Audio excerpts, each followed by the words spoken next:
underestimate me. There you are, Dave. You're What's on, up, man. burners?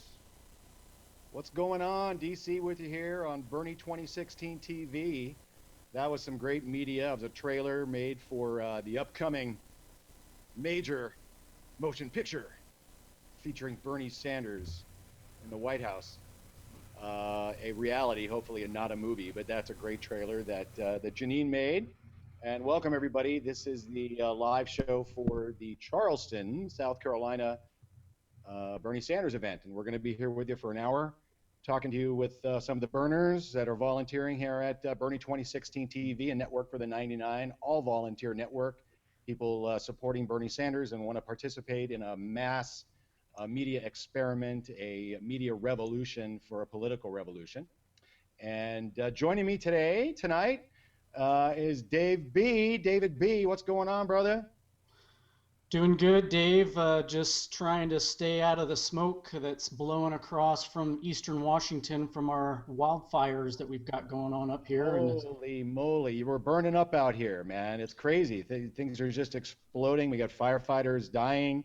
It's crazy. And so you're up pretty close to some of that action. Well, we're in Seattle, so we're not really close, but we didn't see the sun today, and we saw a lot of smoke.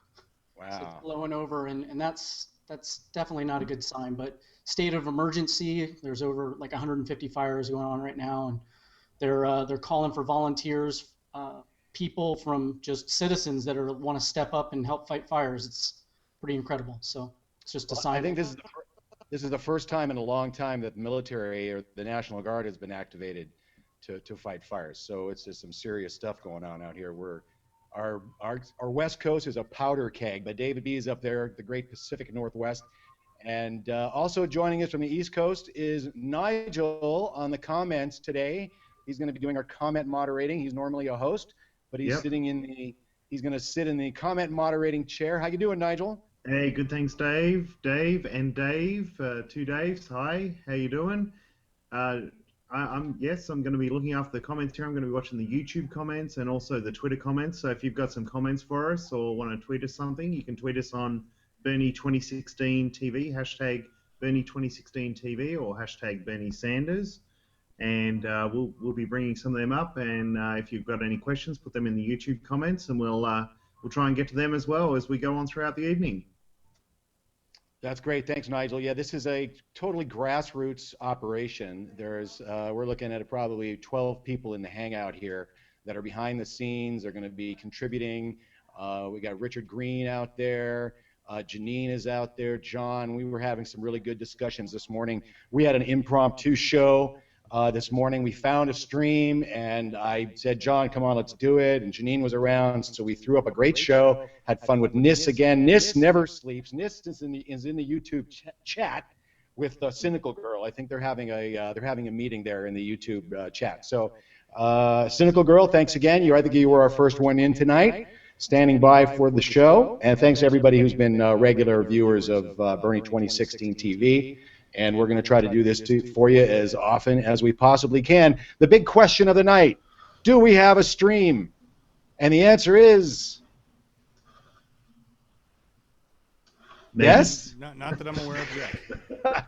Okay, that was a rounding, enthusiastic, nobody knows yet. Okay, so here's what we know we do have. We have some folks on the ground in Charleston at the university. We've got some photos of some crowd that are out there. We've got probably saying it's 500 people gathering out there so far this afternoon, waiting to get in. The doors are going to open at 6 o'clock, so I think the doors are opening right now. And we do have a reporter on the ground that's going to try to jump on here and tell us what's going on. And I think we have two folks with periscopes. So if nothing else, we'll have hopefully some periscope feeds, and it's not a Wi-Fi signal nightmare like it is with some of the larger venues. That's actually kind of maybe the better thing about little smaller events is we can get the information out a little easier. So we're looking for a stream. We've got a couple of links we're checking out to see if they're going to work for us. We're seeing maybe even a local station or MSNBC. We're checking it out. We're going to find it for you. Hey, Dave. Yeah, man. we're looking at ABC News 4. I'm hoping they're The more you carrying it learn right about now. your insurance, They'll the give me more a gaps you commercial may for find. it, but Like how you think you have coverage for this. There's a you only have commercial. coverage for Commercial. this. yeah. So there it is. We're being told that's going to be the stream, and hopefully they'll Okay, let us run it. cool. Won't block us. All right. Yeah, yeah. Well, it worked out pretty good with MSNBC. They didn't actually, I don't think, ended up botting us or blocking us. They just ran out of scheduled time on their block or something, and it just went down for a minute. But they sure did. It's like Jealous said it was like they sent the intern to cover the event earlier this morning, with the camera moves and just the horrendous audio. We're so sorry about that, guys. Just the audio that was coming through they were changing mic batteries, moving mics around. I don't know. It was a bit of a cluster earlier today, but we got through it, and it got the feed came through, and the sound. So we caught up, and looks like we're gonna have a good feed tonight, and we'll have maybe some behind the scenes crowd shots from our periscopes, and then we'll have interviews. And is it Danielle that's coming in a little bit? Is that our reporter name on the 99 on the ground there? Did I hear? What is her name? I think it is, Dave. I think it is Danielle, yes. Okay, so we're going to be looking for Danielle. She checked in earlier. We know she can connect. I wanted to talk about a couple of things that I saw in the news over the week. H.A. Goodman has another really good blog post, in HuffPost Politics, talking about how Bernie Sanders really should be considered the front runner in this election, right, in the primary season right now, because of Hillary's problem with the FBI. And so this article is getting a lot of buzz about the fact that Bernie is really being ignored. The media is definitely another article, and I'll find the link about how basically the media is covering Trump about 2 to 3 to 1, with his rallies and his surge, and which is no different or no, they compare it to Michelle Bachmann's surge, last summer. I think he's got a little more gravitas and staying power than she did. But David, what do you think? Do you think that Bernie Sanders should be considered the front runner right now? I do. I think one of the big things that everybody's kind of missing is that, they say, oh, yeah, you can, draw this huge crowd, but is that going to translate into votes? I don't know who from those crowds is not voting for Bernie Sanders. I mean, they all seem pretty damn passionate. And even if a couple of them here or there are like, well, I'm not sure, I'm just going to check it out.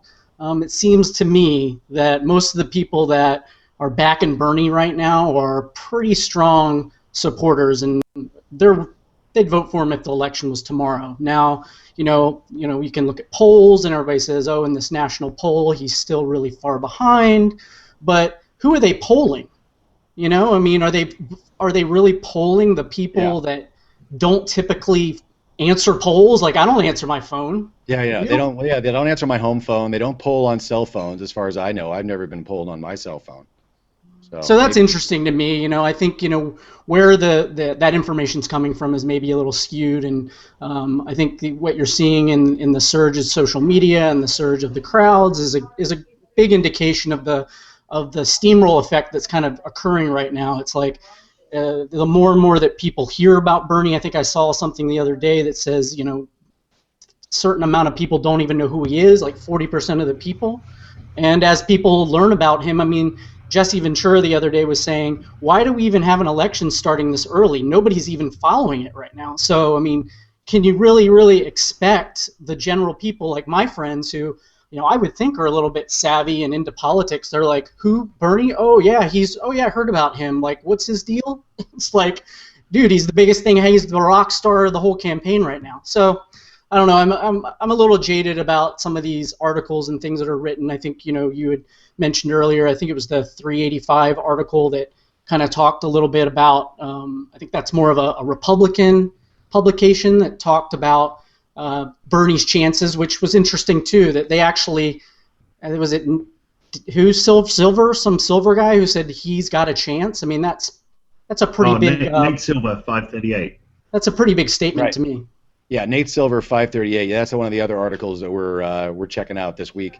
is that they basically got just berated into doing some type of analysis of whether or not Bernie Sanders can win or how he can win by the burners out there, just because we've been watching him and his denial of the momentum and the surge is over and it just keeps moving. So they put out a little analysis of, okay, here's how it can happen. He basically needs to take Iowa and New Hampshire, but we think that's doable, and looks like Nevada is doable.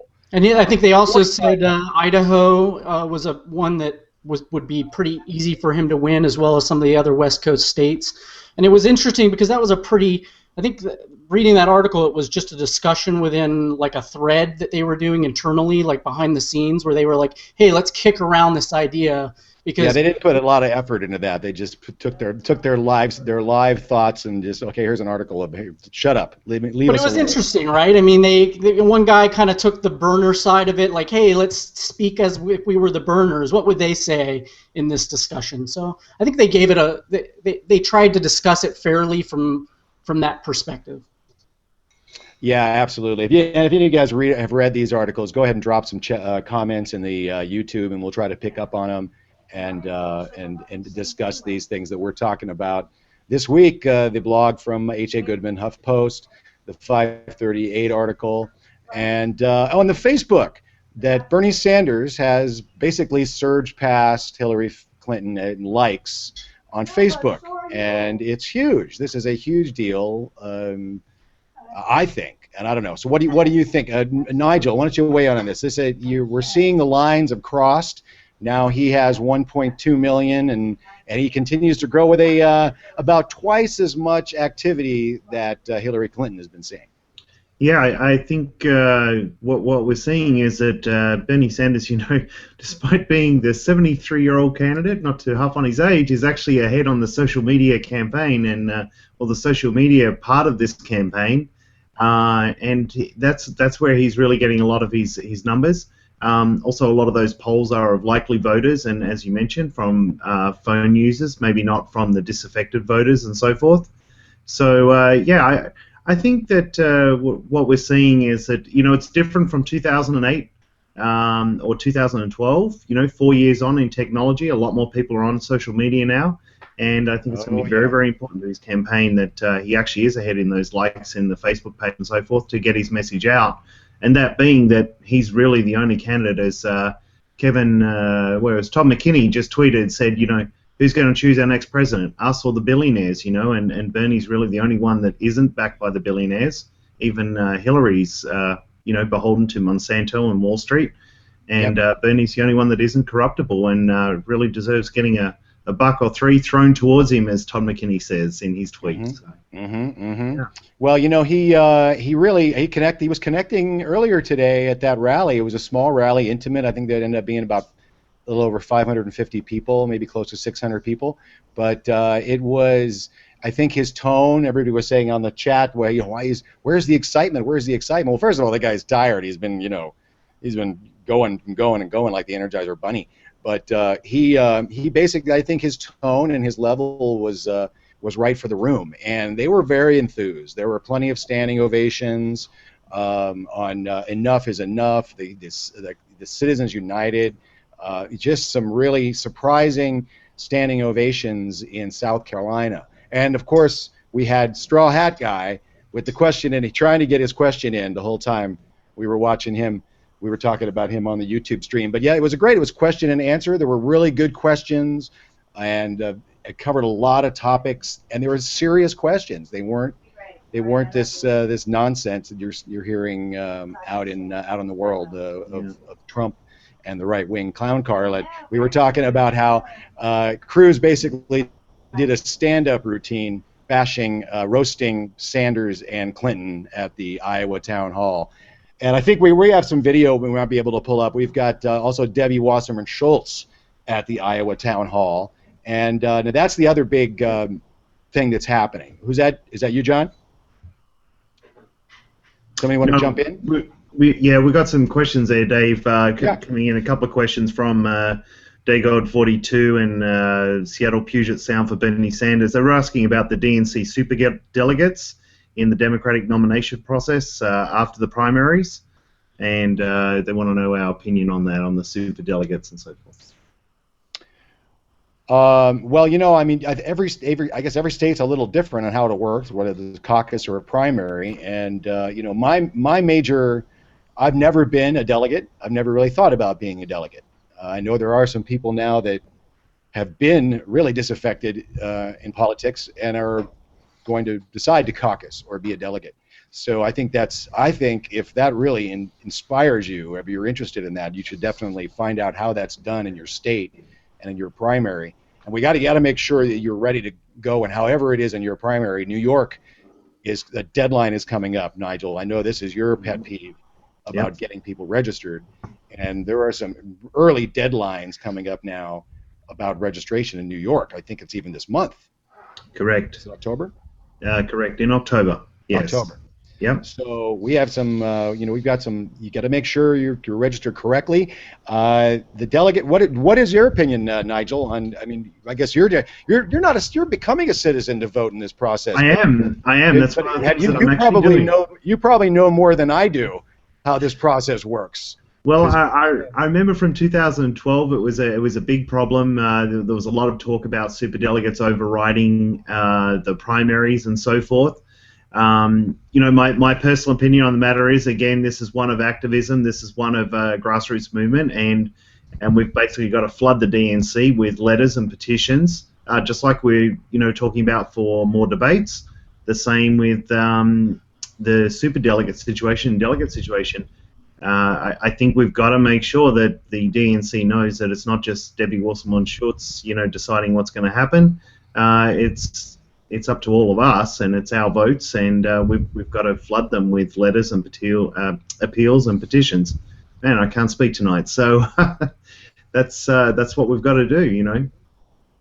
I don't know how else you can stop the primaries from being rigged. Boycott Media saying, how do we stop the primaries from being rigged? I don't know. How do we stop the election from being rigged? Right. No one's talking about electronic voting anymore, and I think it's still the way we do it. And people, there are still corporations that own those machines, and and then it's just the blatant removal of voter rights for people, and just Bernie today. I think it was today. I was watching it today, and he was really on fire about that. And him calling them political cowards, I think, is really strong. Jump in there, David. That's exactly what he said. That's what hit me. What do you think? Yeah, I mean, if you can't run on your issues and you gotta resort to getting people not to vote for you, you shouldn't be in politics. That's right. And he went. I think that is the extent of Bernie Sanders going negative, was basically calling these guys out as political cowards because they can't stand on their ideas and their positions. They have to take the vote away from people so that fewer people can vote for them. Well, if I came to you and I said, okay, everybody, I'm going to cut Medicare, how are you with me? Keep your government hands off my Medicare,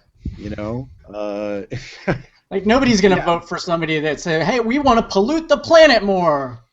Well, yeah, can't be honest. That's true. Jimmy Carter tried that. He tried to be honest, and look what happened. He said put on a sweater, and he lost the election. So what are you going to do? I think is it rigged? It's rigged on many levels. You got the whole electoral college. That's trying to get rid of the electoral college because the masses can't decide an election. So. Well, and even just the media, right, Dave? I mean, you've got Bernie Sanders drawing these record crowds, struggling to get media coverage, and then you got a misogynist racist drawing a half-filled stadium and getting 5 networks covering him top to bottom. It's crazy. Yeah. Talk about state media. I'm waiting. Where are the columns? He needs to bust out Obama's old columns from 2000, the convention, his convention. Right. The FFA. And then add some flags and some eagles. He's got the eagle. Did you see the eagle spread? He's got the bald eagle. He's got all the icons. He's got the brown shirts beating up immigrants inspired by him. Strange days, my friends. Strange days. Chad, looks like you want to jump in here. Chad joining in. He's been He's been doing the comment moderating. He's been getting us interviews today. He got us a great interview with Daniel, a teacher trying to Daniel, right? It was Daniel? Danny. Yeah. Trying to get a job as a teacher in Chicago. And we're going to talk to him again. He came on at the end of the broadcast. We're going to try to bring him in. He's going to get interviews from some of the parents at the Dyett High School in Chicago. We're at, I think, day 6 of a hunger strike for those guys. There's 12 parents and organizers for that issue. But Chad, welcome to the show. What's on your mind this evening? Well, I wanted to answer the question that was asked on the YouTube chat about the superdelegates, and yes, I wanted to put out some numbers on that. I actually I've seen a couple articles about that recently. The first thing I want to say is that the superdelegate numbers have been reduced significantly since 2008, and the entire question literally comes from 2008, when a lot of people were wondering if the superdelegates were going to be able to override the choice of the regular delegates, the pledge delegates. That turned out not to be the case. I actually did see a breakdown of 3 different types of situations. You've got the superdelegates, then you've got the primary results, and in 2008, both Barack Obama and Hillary Clinton were about even in the primary delegates, delegates from primary states. But where Obama completely overran Hillary Clinton in 2008 was the caucus states. And that's not something that she expected, because she was, the Obama campaign was able to get out so many people for the caucuses. He ran such a good ground game that he was able to defeat both, Hillary in that, and that allowed him to win the nomination. So if we can focus a lot of attention on the caucus states in the 2016 primaries, Bernie Sanders can win this again. Right. Well, that's where it's certainly where he's strongest, in those states where people are just talking to people and trying to get people, to change their opinions. And I think he has an advantage. He has an advantage to that in those states. So that's good. That's good news. He is doing the 50-state strategy that Obama did. And so he's I think he's doing all the right things with the social networking. It's a different world than it was when Howard Dean was running everybody. It really is. I mean, Howard Dean had to do conference calls and call all the parties. We had 100,000 people getting organized, and it's interesting to see the spike in YouTube, in Google searches or rather tweets of the hashtags Field of Burn and Bernie 2016 after the 29th, right at the beginning of August. There's this big bump. And so, this stuff is working. Getting on the ground. I'm going to a meeting tonight, with the LA for Bernie people. I think that's a lot of people don't even watch corporate media. I mean, my friends are like, I don't watch CNN or MSNBC, or they don't even watch the regular news. So a lot of people get their news through social media nowadays. That's where the majority comes from. That's right. I put up a clip with it was Chris Matthews and Claire McCaskill. Claire McCaskill needs a vacation if it ends up being Bernie Sanders versus Donald Trump. So and Rich was saying that, I hate both those people. How can you watch that stuff? I'm like, well, you have to see what they're saying. The MSDNC. We do thank them. I kid MSNBC. I thank you for allowing us to keep that stream up earlier. But they are, there's a lot of folks in there that they're talking a lot about Hillary, and they're not talking a lot about Bernie unless it's in the context comparing him to Trump, or just that eventually he's unelectable, and he's going to fizzle out just like everyone else. And I see different things happening on the ground. We have had a couple of smaller events in South Carolina. We'll see how big tonight's is, but I think he's had a pretty good opening run here this summer, and we're just going to see more and more things happening as the ground game begins up and as the burners start to get organized and stop infighting, which apparently there's a lot going on within the organizations, and that's going to happen. You have different people, you have different opinions and directions you want to go at things, but we're all working towards the same goal, and that's getting Bernie Sanders the nomination in and then beyond, which is one of his big themes today I think, Nigel, that I saw was that and he's pushing this even more now, is that it's going to take a lot more after the election. Right. To get anything done. Right, that's exactly right. Yeah, we often refer to it, right? The movement of millions, and absolutely, he referred earlier on in some of his speeches, that was where, he felt that Obama made a mistake, after he got elected, the Organizing for America pretty much got disbanded, and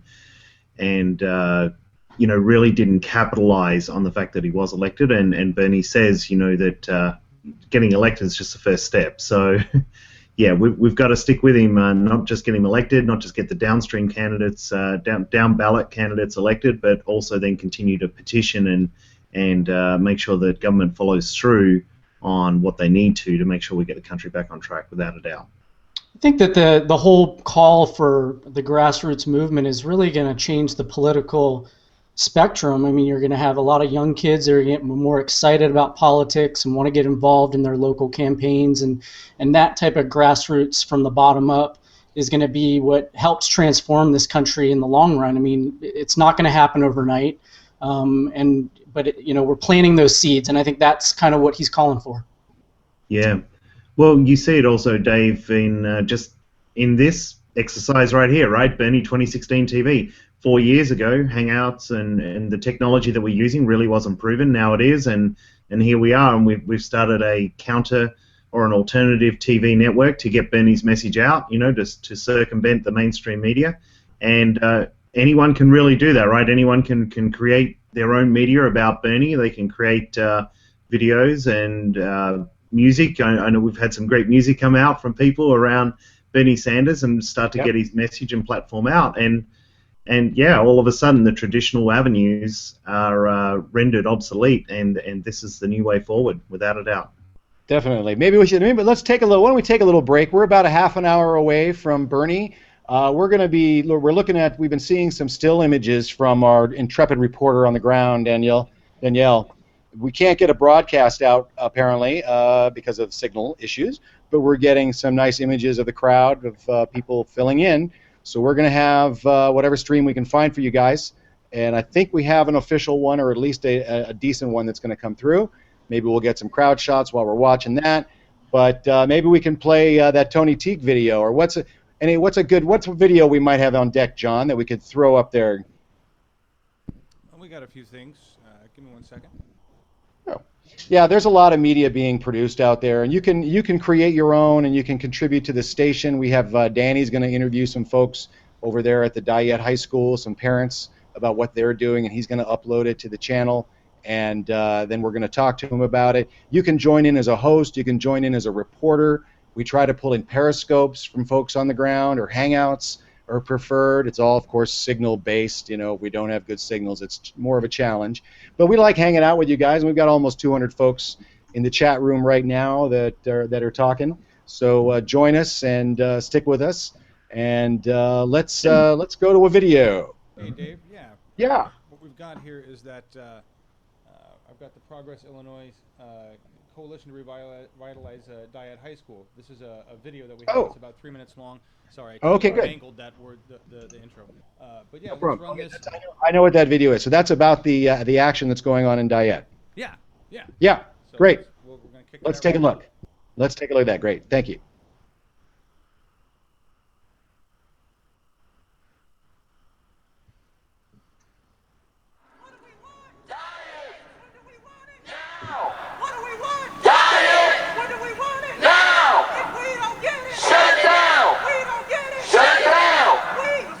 Today, because we've been pushed to the point of putting our bodies on the line to say enough is enough, that we are tired of the destabilizing of our schools. Right.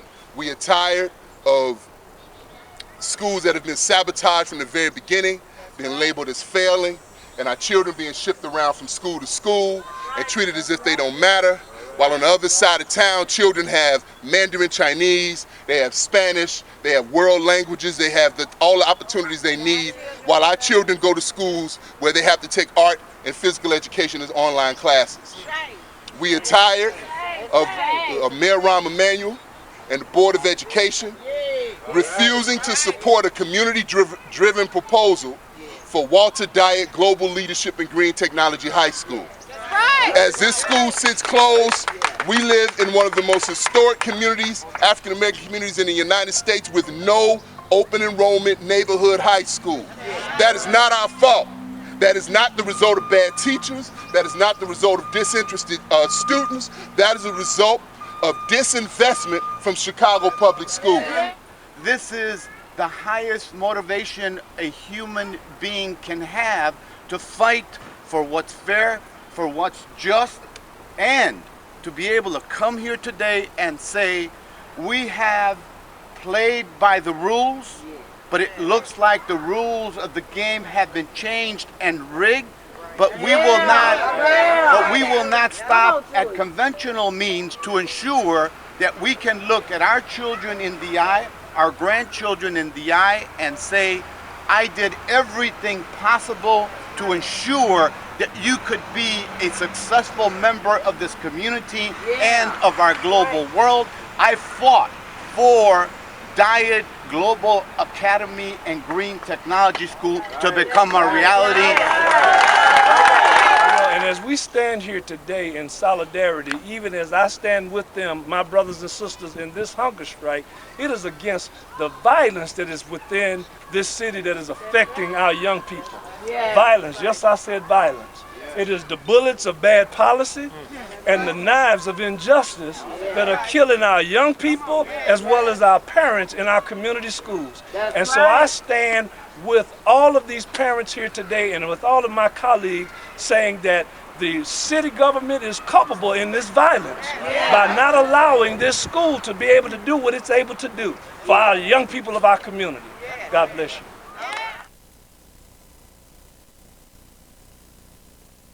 You back?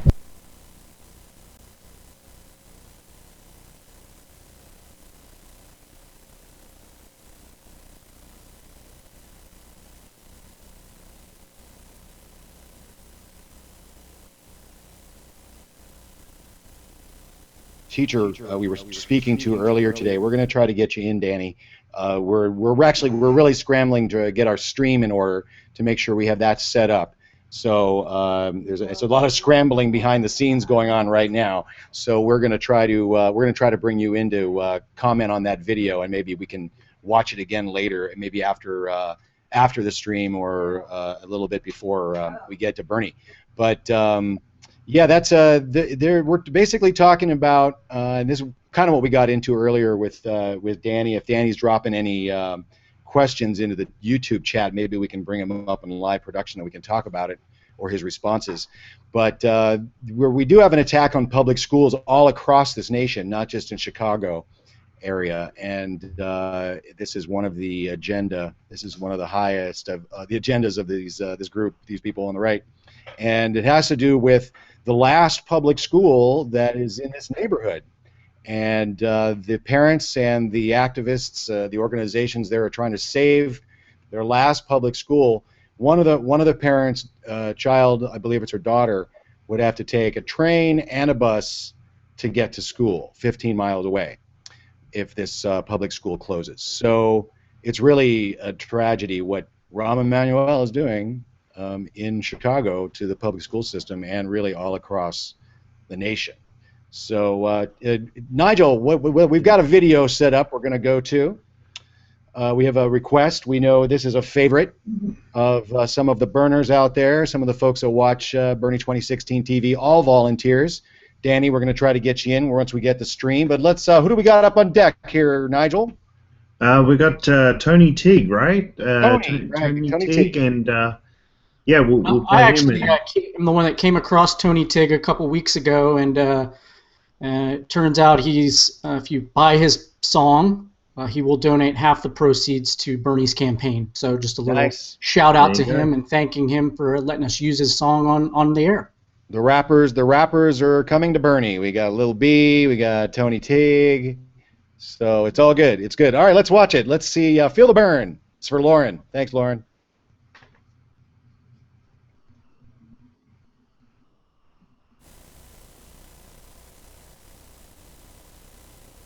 On Earth, a nation in which the wealthiest people are becoming phenomenally richer, probably have over 40 million people living in poverty. The very least that we can say is that nobody in America goes, the Pied Piper Bernie Sanders for the middle class. What a GOP wants to put our interests last. He's gonna give it to you raw, no hesitation. With the right ideas to lead this great nation. No handouts, no special interest groups. He don't lie to give votes, he's telling you the truth. And while the media wants to downplay him, he's still gonna fight. Tell him all he ain't playing. Push him for higher wages so we all can feed our families. The only one I know who can conquer this insanity of this Wall Street bickering, belittling the poor. Dollar bills, only thing they considering. When people need health care, kids need school. When it comes to politics, Bernie's breaking rules. No attack gets on the competition's needed. He's running on the facts and it's something that we needed. Feel the burn, make him feel the burn. All the way to the White House, feel the burn. Feel the burn, make him feel the burn. Till the haters on the right, they can feel the burn. Feel the burn, make him feel the burn. All the way to the White House, feel the burn.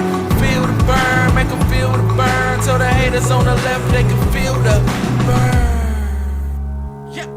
You see him scared shook, he's a democratic socialist, but they don't even know what it means, they just roll with it.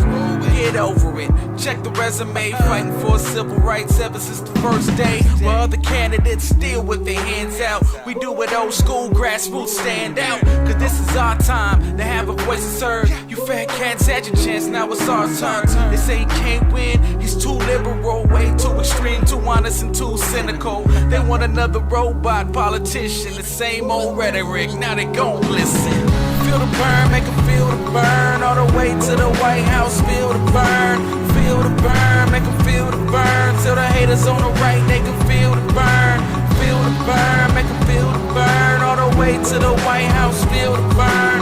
Feel the burn, make them feel the burn. Till the haters on the left, they can feel the burn. Millions and millions of working people who are working hard but are not making enough money to put bread on the table or to take care of their kids, and that has got to end. The time has come when people all over this country create a political movement which says to the billionaire class, you can't have it all. Feel the burn, make them feel the burn. All the way to the White House, feel the burn. Feel the burn, make them feel the burn. Till the haters on the right, they can feel the burn.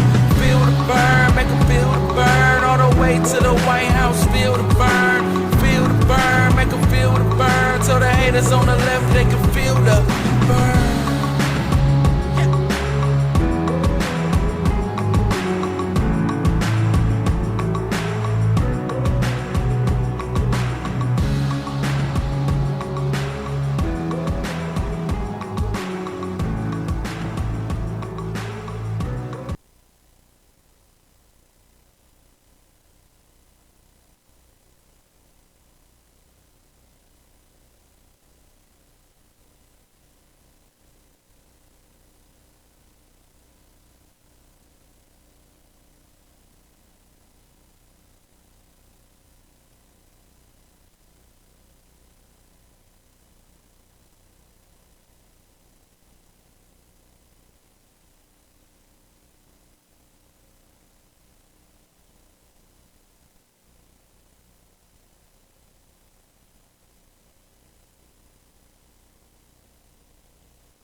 Very, very cool. Yep, it's all awesome, and I know there's a lot of there's more and more high-profile musicians and bands getting on board the Bernie bandwagon, and Bands for Bernie is sort of spearheading that whole. Yeah, John.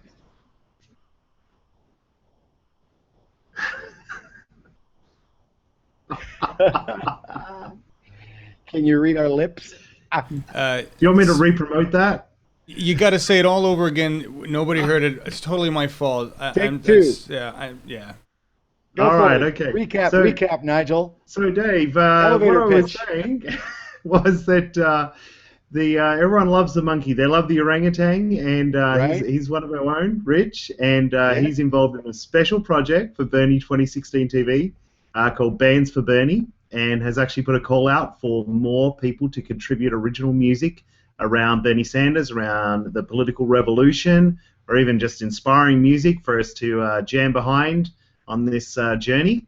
And it's going to be a great show. It's going to be called Bands for Bernie. I think that's its working title right now, but it's going to be an awesome show and something to be part of. So if you're an aspiring musician, get out there and take a good crack at it and submit something for us.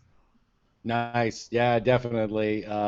It's pretty exciting. The higher profile bands and acts and musicians that are getting on board too. You know, it's slowly but surely we've got a master list going of the bands that we really love to get on board. Bernie, let's say I added Sweet Honey in the Rock, Michael Franti. You know, these are some our favorite bands that would be great. We think Bernie supporters, and you know, there's a lot of more high-profile people getting on board. You know, Nigel, you were talking about how Dr. Cornel West is now basically endorsing Bernie Sanders. Henry Rollins. That's pretty. What's that? Henry Rollins. And Henry Rollins, yeah, Henry Rollins, yeah. I mean, I saw a Black Flag style Bernie Sanders T-shirt. I love it. Look for that one. Henry Rollins, probably the only guy wider than the three of us. Henry Rollins. Yeah, so now that's great. Shout out to the Savannah Bernie for Bernie on Twitter. Savannah Bernie on Twitter, and we have, I think that's Elise, Danielle, and David. They're on the location. They drove hours and hours to help us, and they're hoping to be able to interview some folks afterwards because they just can't get a signal out. They're the ones that have been sending us the photos. We've been putting up some photos, and we'll keep putting those up of the crowd. We're getting reports that the venue is 13,000 capacity, and that eyeballing it, some of these guys are saying that it's starting about halfway full. So we'll see. We'll see how many folks he can get. In his last stop, is this his last? No, he's still in South Carolina tomorrow, right? No, actually, Dave, I think he's up to New Hampshire. So that's he's moved on New Hampshire tomorrow, and we're going to cover that as well if we can get a stream. Which John, talk to me. Did we locate a stream? Well, ABC is supposed to be doing it, but every time I pull up the page, it's going to load advertising, so I can't do that until it gets right to the time. Gotcha. From how we do the stream. Well, so yeah, we'll keep you informed, and hopefully we won't get blocked. I think we got somebody, one of our viewers or somebody on one of our groups found that for us and put it on through. If you find any Periscope feeds out there, guys, that you see, we're kind of looking for those. I think we found one earlier. Maybe we can bring those in too if our feed does go down. Occasionally, we're the only feed going, but we try to bring you whatever we can. Yes, sir. All right, I got to interrupt because they're telling me that we have an official stream, and I saw this earlier, and I apologize. We have an official stream. Great. So, yeah, we should be okay. All right, spread the word. The stream will be here. Everybody can relax. We're going to have a stream. Believe me, this is the most stressful part of this for everybody. It's like job number one every day is find the stream. So we've done it. We found the stream. Thank you guys for helping out. This really is an all-volunteer network. Bernie 2016 TV, a network for the 99. And we're talking to a lot of folks that are volunteering. We have over 300 people on the Google Plus page, I think, that are volunteering, the wannabe reporters.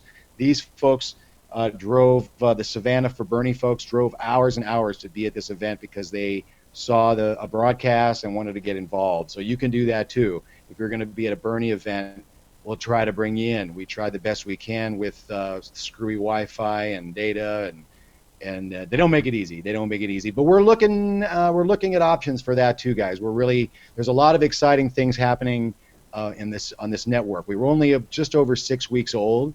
Our viewership is jumped because of the subject matter. It's just the way it is. That's the bottom line. It has nothing to do with us.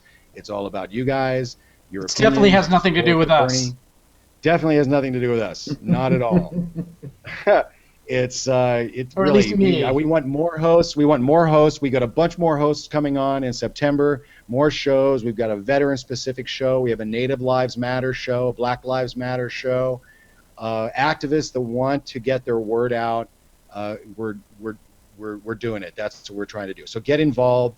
We've got a stream. So we're good. We're in good shape for the rest of the evening. Nigel? What are they talking about out there in Bernie 2016 TV land? Well, they're talking about the stream. They're saying we need to petition C-SPAN to actually get them to cover all of the speeches so that we can get a stream from them as being part of their charter. A lot of people giving us compliments, which is great. Dave, just when you called for new hosts or for additional hosts, I heard a little bit of your broadcast last night, and you said the all white guys network won't stand forever. So so yeah, we definitely do need more hosts. That would be great. Just a lot of thanks in general for the coverage. A lot of people saying we're doing great, and well, thanks for your support. A lot of encouragement. So thank you. Give us those thumbs up. They do help, actually. I think they're one of the metrics that really helps us out. So, give those thumbs up. And there's always ends up being a few downers from the trolls. But, once you hit a few hundred people watching your broadcast, the trolls start to flow in. So it's all good. We'll just love the trolls away. And we've got some regular viewers that like to spread the word. And a lot of Burbank groups here just locally are getting involved in the station and creating content and being part of shows. So it's pretty exciting what's going on. And just Bernie, I don't know if I don't think we're making a lot of headway in this media blackout. The stories we do get are all about whether or not he's electable. Anybody but Bernie is a conversation that is going around. Joe Biden, I mean, they're talking more about polls about Joe Biden up there than they are about Bernie polls. Yeah, and he hasn't even announced. It's crazy, right, Dave? Dave, I got a question for you and the other Dave. Came through on the YouTube from Boycott Media. Was saying, do you guys think that Bernie can do a better job of his message to African Americans? So, given his progress in the last 3 weeks. David, go ahead. I think he's the only one that can really talk to them and make them feel like he is going to address their needs. What I've heard from all the other candidates has been more just political gibberish to me. And he has definitely made I think he is doing it. He's doing it quietly. He's not making big rhetorical gestures. He felt he didn't need to apologize. That was an error of a staffer putting out that, misworded probably. But I think he stands by his ability to be inclusive of groups. I think he said it pretty specifically. Let me make it perfectly clear. Yeah. There is no one that is going to fight harder than me. And I think that's apparent. The confrontation that Hillary had with the activists, which was a different tactic than what was used with the openness of Bernie's event, and maybe that would have been different if they had actually been able to get into Hillary's event, although they had advance notice that they were coming. So, in that exchange, it's interesting to watch the entire video, and maybe we can find it, the raw video, and put it up or share it from one of the activists. But just to see her exchange with them about changing of hearts and how can you take responsibility for your actions and your policies support in the 90s that, as Bill admits, incarcerated massive amounts of people based on the policies that they pushed, and now they're saying, well, it was a different time. It was a different time. I don't buy that. I don't buy that excuse. I really don't. And she said, people don't hearts change. You can't change hearts. She was almost emphatic about that. Yeah, I'll just, if you don't mind, Dave, I'll hop in here real quick. Please jump in. Yeah. Yeah. As far as towards the end of the Hillary rally, or the event thing in New Hampshire, one of the things that I got from the responses from the people that met with her were that they were pretty unsatisfied and unimpressed with her answers, and that they sounded political, was one of the quotes. And I just wanted to mention, though, with Bernie meeting with DeRay, and from that, there was also joincampaignzero.org. Right. I don't know if you had seen that yet, or if other. Yeah, can you talk about that a little bit? Because I put up a couple of just some screenshots of the group. This is the organization basically founded by DeRay, right? And some of his leaders in his organization. Yeah, as far as I know, it's put together by insights from activist organizers and concerned citizens nationwide. He is kind of one of the faces to that group. But what it has on there is it talks about specific things, and it mirrors a lot of what was on Bernie's racial justice platform that he put out. It has a lot of the same things. It has some more detail. People should check it out. I'll say again, it's joincampaign0.org. Right. And that's where you can see some of the things. So for the people that were asking, what do these people want? Why do they feel so compelled to be on stage, and those types of questions. There's a lot of answers for people there to check out and ways to get involved. It talks about other events you can be a part of and all sorts of stuff. And that's I just wanted to point that out and let people know one more time. It's joincampaign0.org. Yeah, no doubt. Yeah, we've I don't know, we can put that up across the graphics maybe just for folks. And yeah, it's interesting that I think there's like maybe 10 or 12 policy principles that they espouse, and they are very similar to Bernie Sanders' social justice platform. There's some more specifics, and I think that's really almost what Hillary Clinton was saying. She was saying, well, what do you want? What do you want us to do? So there you go. Here you go, Hillary. This is here's some specifics, policy directions that the activists are expressing. So now let's see what happens. I think that Bernie, once again, is just to get back to the original question: is can he change the narrative for the black community as far as it goes with him? It's I think one of the quotes that I read is like, as long as you keep thinking about us as just votes, nothing's going to change, and no one's going to trust politicians. So I think Bernie Sanders' heart, who doesn't need to change his heart, as far as I can see. He's been pretty solid and steady as far as what his beliefs and where his heart has been. I think that's apparent. So yeah, I was just going to mention real quick on that point that he also recently has been kind of saying something along those lines, is that it's not even about voting for me or me winning. And while that's obviously the point of running for president in general, he's even more concerned and focused on people getting engaged in the process, and not just the voting part, but also about actually caring about people's lives. Like he kind of riffs on Republican family values versus his idea of family values, right? And that it's about that as much, if not more, than about votes. Although we still got to get out to those primaries and caucuses. Yeah, Rich, that's a good point. I saw a quote. I don't know where it came from the other day, but it said, a politician thinks about the next election, and a leader thinks about the next generation. And that's certainly what you see from Bernie Sanders, right? Is he's trying to always think about the next generation, the current generation. He's trying to make life better. Trying to think of ways that life can be better for everyone, not just how to get elected. Right. Well, that's the heart. That's the heart part. That's just keeping it real. A lot of those African Americans are part of that demographic that is disenchanted about politics, and they don't really, think that their vote matters. And I think as his campaign continues to build and people start to talk about Bernie more, he seems like one of those candidates that people are like, hey, I want to know more about that guy. And as more people, they see a sign here or there, or they hear someone talking about him, or they see him on the internet, they're going to want to know more about what he's got to offer. And I think that it's still really early for a lot of those people that aren't even involved in politics at all. Absolutely. Well, I think that's his big, just, take it back to the Nate Silver article. I think his biggest problem is name recognition. The biggest problem is when somebody says, do you know about Bernie Sanders? They go, oh, no, I hate that socialist from Brooklyn. No, it's who? So that's not a bad problem to have a year out, if that's the only problem you have. And because we know that as soon as they find out who he is and what he stands for, he's going to win over a lot of those hearts and minds, and they're going to get on the wagon once they know who he is. I was just going to say something I think that's worth mentioning is, if we remember back to Obama's election in 2008, that it was a while before the African American vote even started to fall or to support him.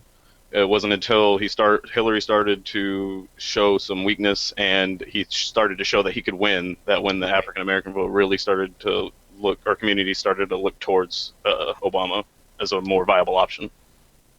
Well, you know what I heard today over the scuttlebutt, that Biden met with the Warren people. Did anybody hear that? No. Biden met with Elizabeth Warren. Interesting. So that's interesting. If anybody's got any information on that, put it up, put a link up, and I guess you can't really do that on YouTube, but give us a source and we'll try to find it. Maybe Pat can find some of that information. But that's curious. Listen, we do have a live stream, guys. We're showing that up on the screen. We're watching what's going on. There's some music coming through too. I don't know if we can pipe that through, if that's going to hurt us. But we're going to leave the stream up. You can see what's going on, and we're going to bring you Bernie Sanders as soon as we have it. Looks like it's pretty clean. John, how's the audio? You think we're going to have a nice one tonight? You guys tell me how loud that audio is. I can bring the music in a little bit or leave it out. I was just waiting for a speaker to show up. I promise you I won't miss the speaker this time, guys. Awesome, awesome. Well, I hear it. It sounds just fine. A little bit background music. That's kind of cool. Yeah, so we're, he's making the right moves. I think it's just a matter of time. It's just a matter of him people finding out who he is, and also finding out who Donald Trump is. That's really what was interesting last night in C-SPAN was how they had that phone call afterwards where they allowed both Republican, Democrat, and independent voters to call in on different numbers and ask questions to Bernie. And I was hoping that he would be able to get to some more of the Republican questions.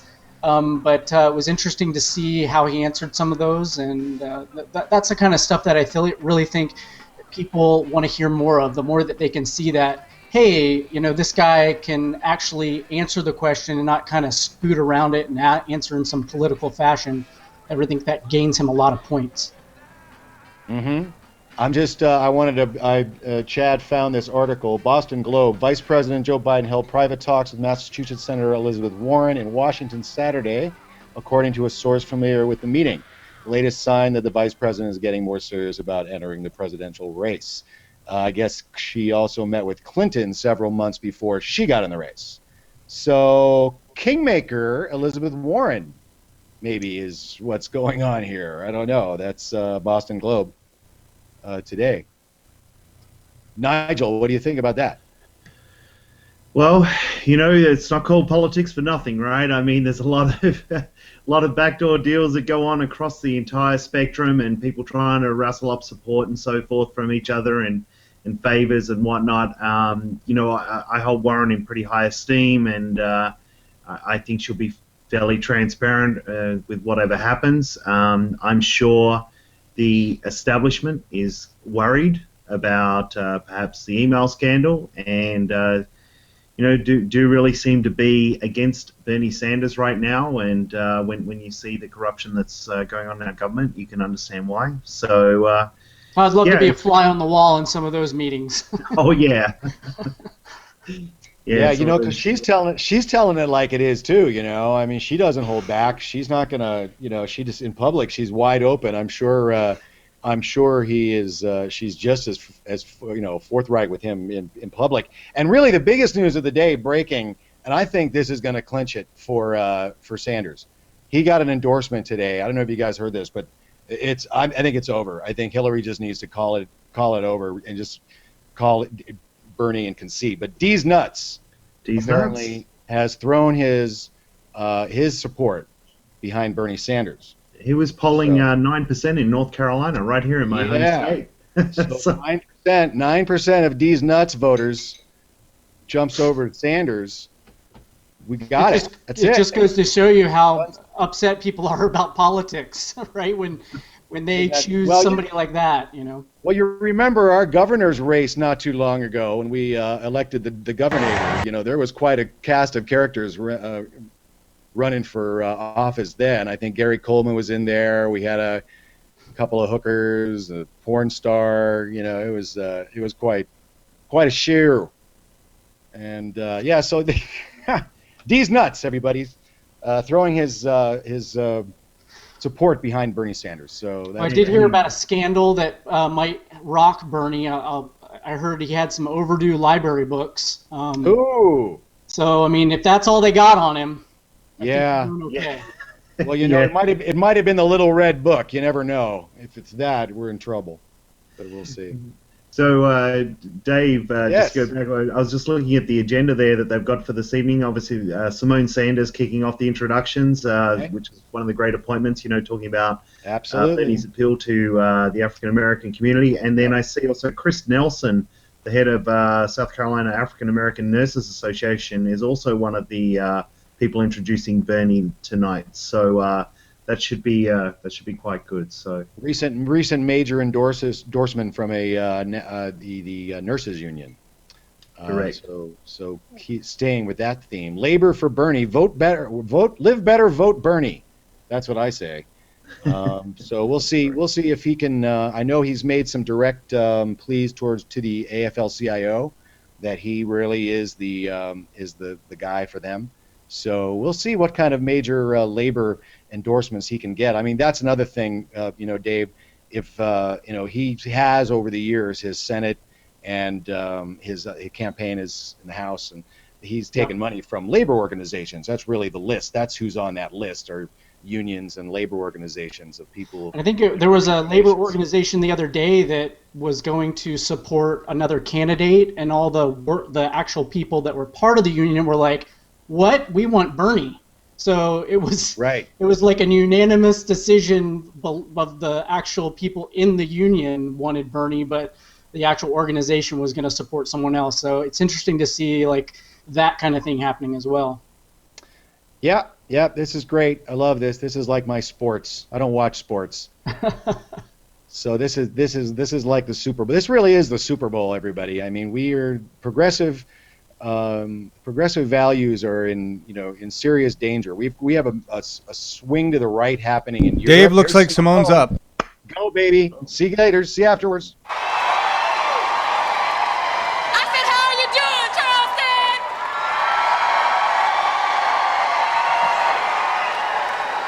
Well, good evening. It is a great day to be in South Carolina. Am I right? Simone Sanders, and I have the privilege of serving as the National Press Secretary for Bernie 2016. And this evening, I will also serve as your MC. Is that okay? Well, good. Well, we are very excited that so many of you have come out this evening to hear from Senator Sanders. He's excited that you're here. I'm excited that you're here, but there's a couple other things I want to ask you to do. Is that okay? Can I ask you some questions? Can I give you some homework? So, we need to turn this passion that we're feeling tonight, this energy that's in this room, into some action. So one, I want to ask you all to give yourselves a round of applause for being here tonight. Yes. Number two, I encourage you all to go to our website, www.berniesanders.com, and sign up to volunteer. Sign up to host a house party. Sign up to get our updates. Donate. Donate. So you can get actively involved in this campaign. You can also text Bernie to 82623 for all my mobile users out there to get real-time updates about the campaign. I see you, to get real-time updates, to also sign up and stay involved. You can also follow us on Twitter at Bernie Sanders. So can y'all do that for me? Are we gonna get engaged and involved? Okay. Well, before we bring out the man of the hour, first we have some speakers tonight that are very excited to speak with you. First, I would like you to welcome to the stage Ms. Erin McKee, who is the president of the South Carolina AFL-CIO. Give her a warm round of applause, ladies and gentlemen.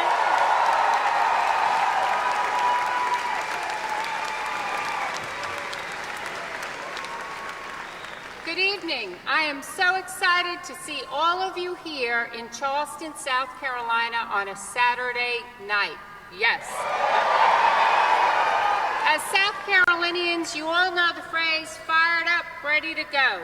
After you hear Senator Sanders tonight, I think you too will be fired up and ready to go. As she said, my name is Erin McKee, and I'm the president of the South Carolina AFL-CIO. And part of my job is to encourage our members to come out, get involved in the political process, and listen to all the candidates, look at their voting records so they can make an informed decision. So why are we here? We're here because we feel the government is not working for the average person.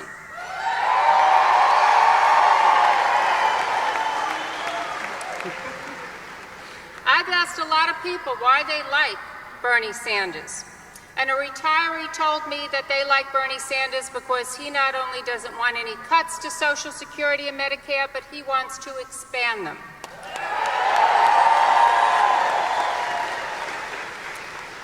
A steel worker I spoke to said that he supports Bernie Sanders because he is against bad trade agreements and has fought against the Trans-Pacific Partnership.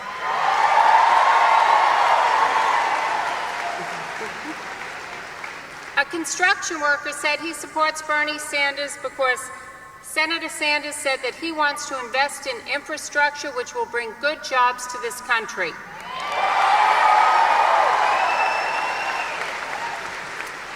My son, a student of economics, said he supports Bernie Sanders because Wall Street has gambled away our hard-earned money, thus making the American dream impossible for his generation.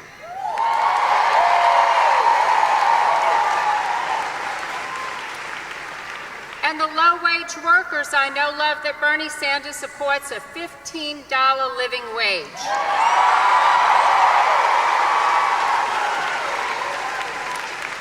Everyone I spoke with loves the fact that Bernie Sanders has consistently held the same positions for decades, like his opposition to mass incarceration in this country.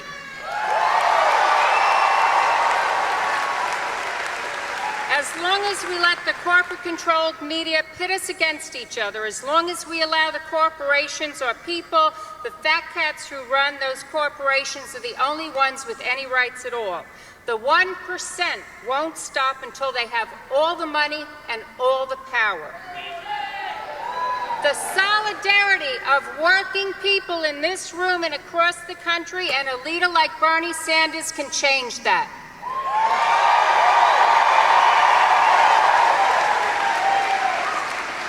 It's time for us to wake up, pay attention, and get involved in our democracy. Corporations are not people, and the billionaires don't have all the power. We are the people, and together we have the power.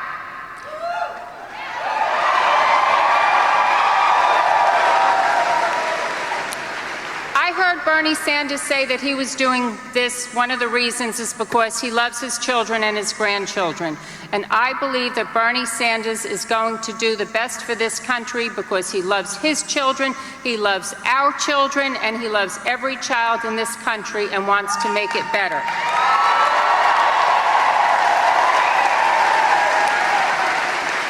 Bernie Sanders is running for President of the United States to represent we the people and fight for we the people. Let's make sure that we the people fight for him. Thank you. Let's give Aaron another round of applause. Next, I would like to welcome to the stage Mr. Tristan Fletcher. Tristan is a student at the College of Charleston. Give Tristan a huge round of applause.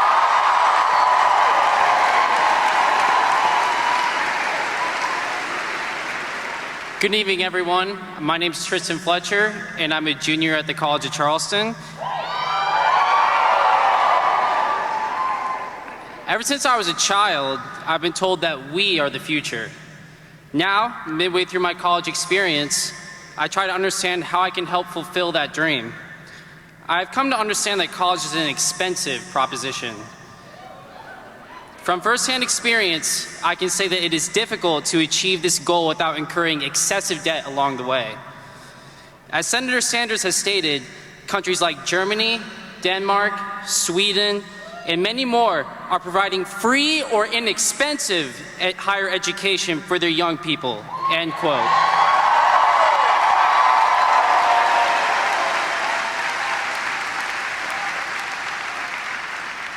While we spend billions of dollars annually on never-ending wars, our youth continue to take on more and more debt trying to achieve success, and many give up. My family has incurred significant debt since I've gone to school, and as I think about graduate school, I realize that number could increase drastically. My cousin just completed medical school with over $250,000 in debt. Boo! And he hasn't even found his first job yet. College students all over America are saddled with high debt loads and high interest rates. And as Bernie says, enough is enough.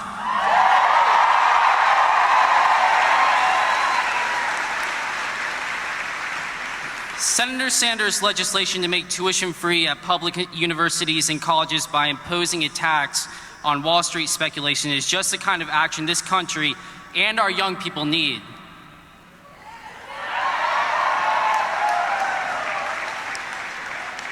His education plan would be a huge investment in America's future with a payback that beats any promise from Wall Street.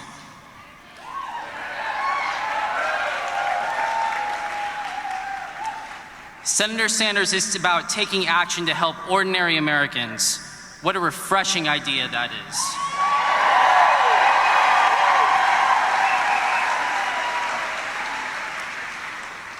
I support Senator Sanders because he has a common sense agenda, including rebuilding or crumbling infrastructure, reversing climate change,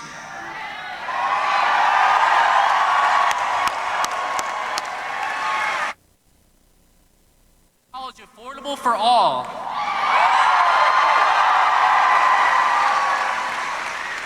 continuing the advances in affordable health care,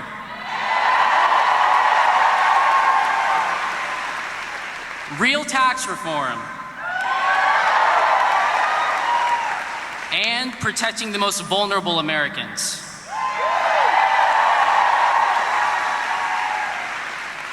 Ladies and gentlemen, please join me in making Bernie Sanders the next President of the United States.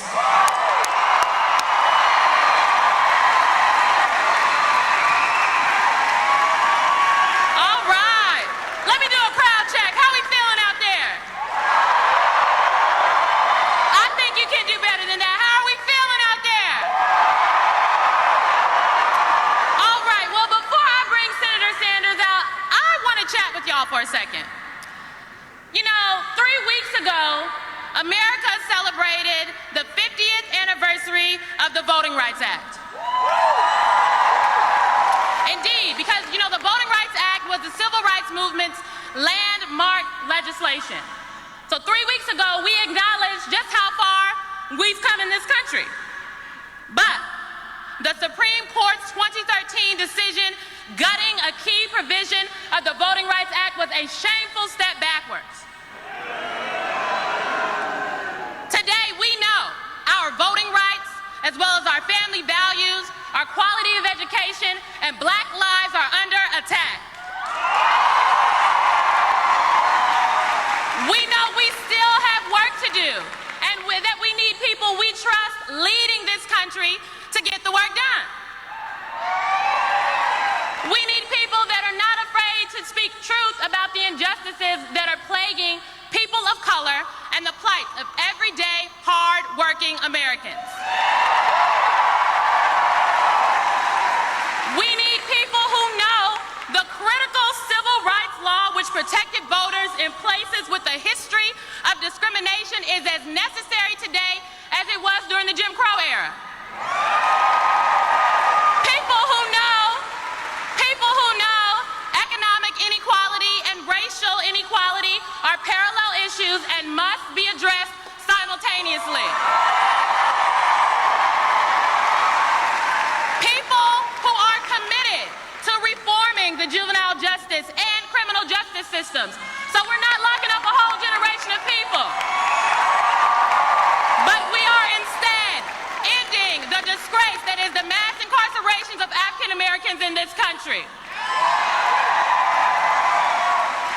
People who truly believe and are working to ensure every young person in this country has a shot at a quality and affordable education.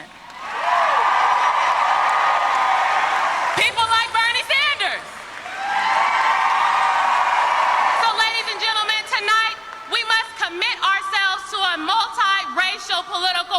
revolution, that fights for social justice, that fights for economic justice, and that fights for racial justice. Are you with me? At this time, please give a warm welcome. It is my pleasure to bring to the stage the next President of the United States of America, United States Senator Bernie Sanders.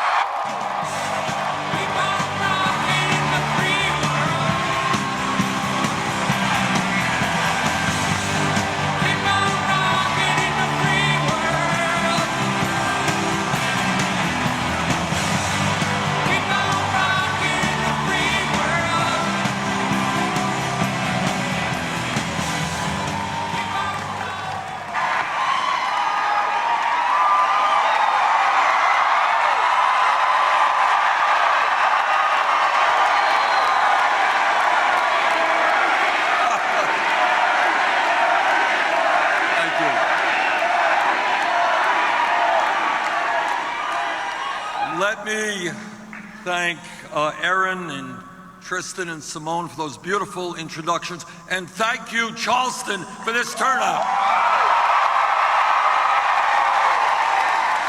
And let me tell you, you are a loud crowd. Oh, I think they're going to hear you in Burlington, Vermont. All right, let me get to the points. And what the point is this campaign is about bringing people together. Because when we bring the middle class and working class together, when we bring white and black and Hispanic, Native American, men and women, straight and gay, native born and immigrant,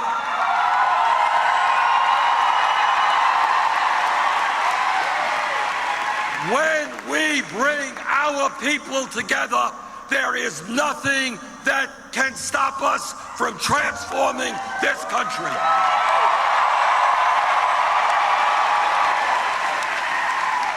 The American people are beginning to catch on to what's going on in this country. They are sick and tired of establishment politics, tired of establishment economics, and with the establishment media. The people of this country understand one major fundamental point, and that is corporate greed is destroying America.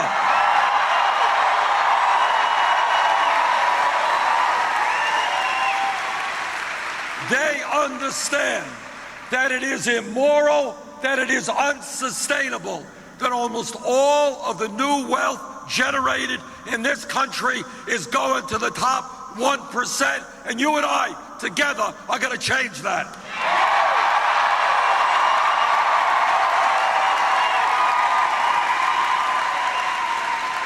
They understand that we have a corrupt political system. When billionaires are able to buy politicians, we are going to change that too.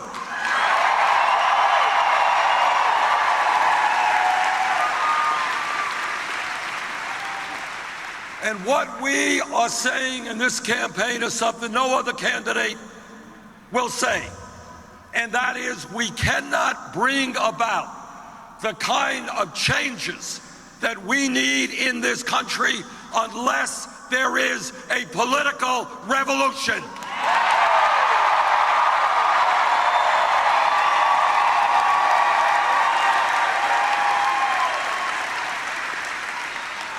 And what the American people are saying loudly and clearly is that this great country of ours, our government, belongs to all of us, not just a handful of billionaires.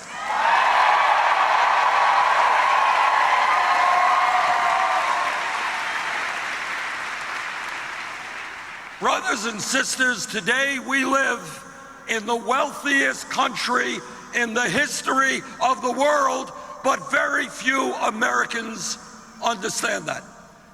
And the reason they don't understand it, the reason they don't feel it, is that almost all of that wealth and all of that income is going to the few. Our job together is to create an economy that works for working families and not just the people on top.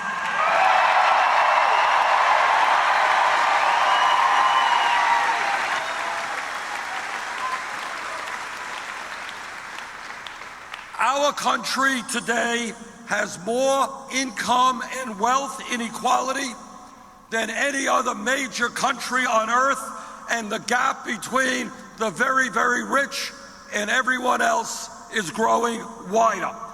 We have more income and wealth inequality today than at any time since the 1920s. The issue of wealth and income inequality is the great moral issue of our time, the great economic issue of our time, the great political issue of our time, and together we are going to address it.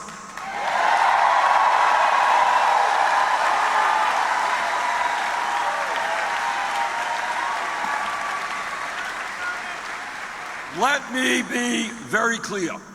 There is something profoundly wrong when the top 1/10 of 1%, 1/10 of 1%, own almost as much wealth as the bottom 90%. There is something profoundly wrong when we have seen in recent years a proliferation of millionaires and billionaires while the average American works longer hours for lower wages, and we have the highest rate of childhood poverty of any major country on earth. That's wrong.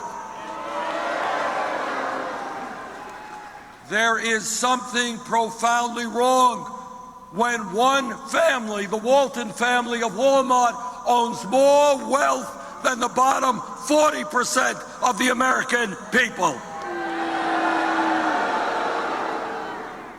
We have had enough.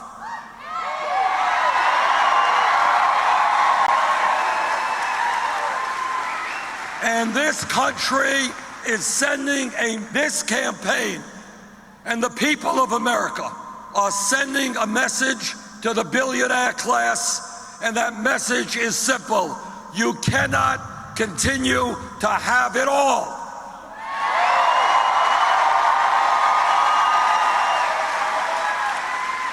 You are not. Corporate America and the billionaires are not going to continue to get huge tax breaks when children in America go hungry.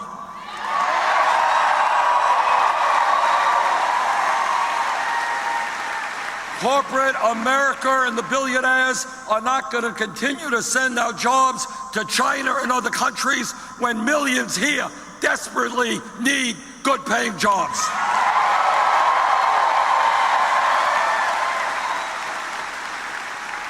Corporate America and the billionaire class are not going to put their billions in profit in the Cayman Islands to avoid paying their fair share of taxes.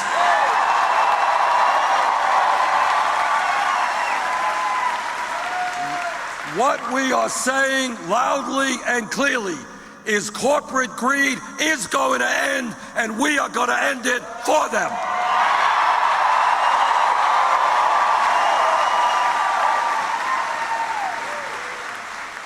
And let me tell you how income and wealth inequality not only impact every state in America, my state of Vermont, but let me tell you how it impacts right here in South Carolina. In the last 2 years, if you can believe it, the 14 wealthiest people in this country, 14, not a lot of people, saw their wealth increase by $156 billion. Meanwhile, while the billionaires become much, much richer, 27% of the children here in South Carolina are living in poverty, 300,000 kids. Now, what sense is that? billionaires become phenomenally richer, while children in America and in South Carolina go hungry. That has got to end.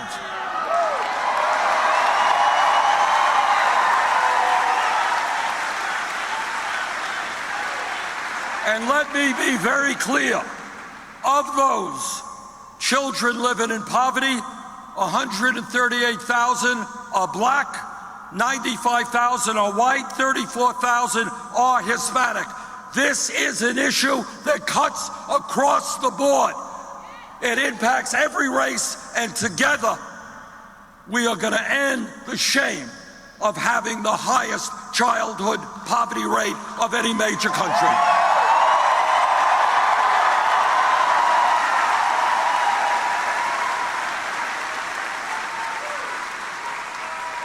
No country which is proud, no country which is great turns its back on its children.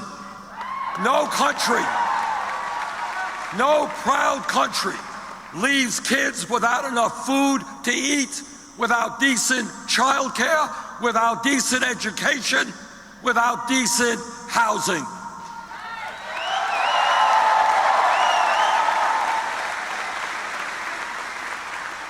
And when we talk about basic rights, about the needs of every one of us as human beings, let us talk about health care.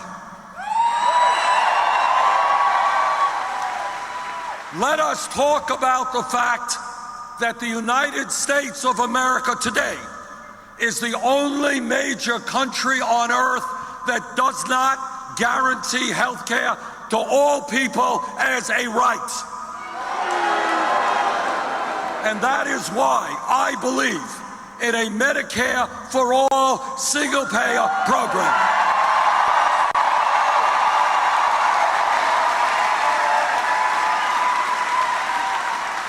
I understand that the insurance companies and the drug companies and the big money interests don't like that idea. But their day is going to come and go. Our day is to say that health care is a right of all people, not just a privilege.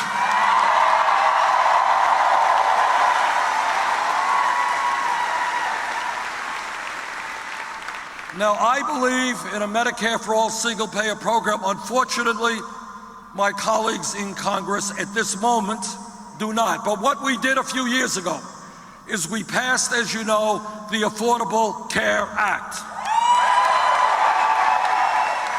Did the Affordable Care Act go as far as many of us would like it to go? The answer is no. But did it do a lot of good? Are millions of people today getting health insurance who otherwise would not have had it? The answer is yes. The Affordable Care Act, as an example, has cut Arkansas's uninsured population almost in half. It has reduced the number of uninsured in Kentucky from 20% to 12%. That is not a small thing. But in South Carolina, over 200,000 people would gain health insurance if the governor and legislature of this state would allow for the expansion of Medicaid as provided for in the Affordable Care Act.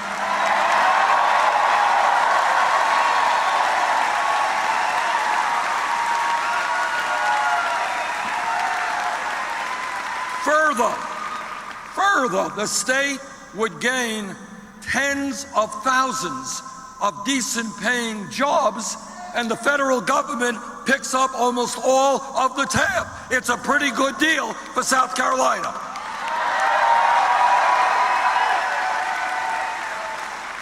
In my view, it is totally wrong. It is terribly wrong to allow a rigid right-wing ideology to stand in the way of hundreds of thousands of people getting health care they desperately need.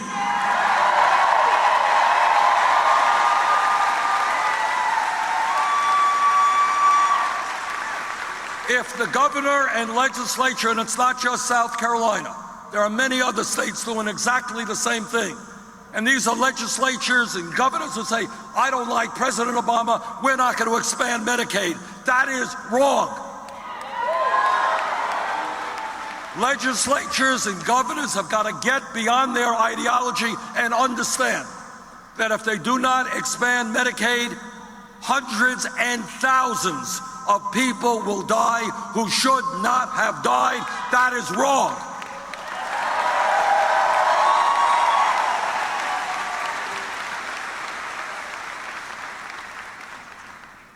Now, when we talk about the economy, it's not just health care and it's not just income and wealth inequality. It is also the fact that real unemployment in this country, including those who have given up looking for work and are working part-time, is over 10%.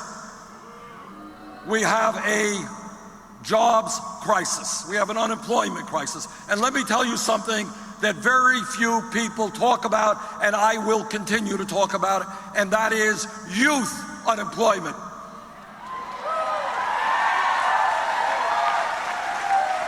Last month, I asked the Economic Policy Institute to do a study for me. I asked them to take a look at kids who are high school graduates between the ages of 17 and 20 and what their unemployment and underemployment rates were. This is what they found. If the kids were white, high school graduates, 7 to 20, 33% of them were unemployed or underemployed. If they were Hispanic, 36%. If they were African American, 51%. This is an outrage. We are turning our backs on an entire generation of young people.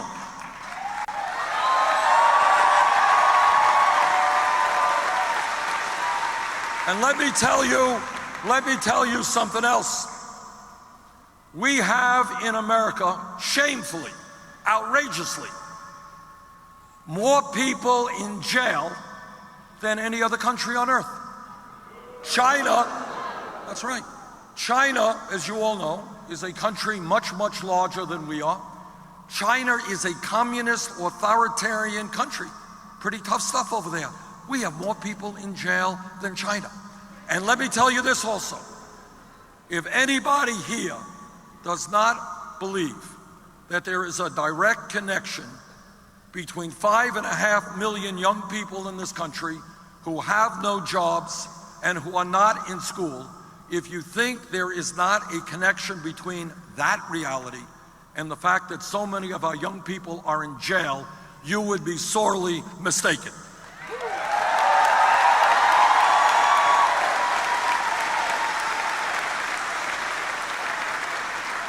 In my view, and I will make this happen as president, instead of building more jails, instead of locking up more people, we're going to invest in jobs and education for our young people.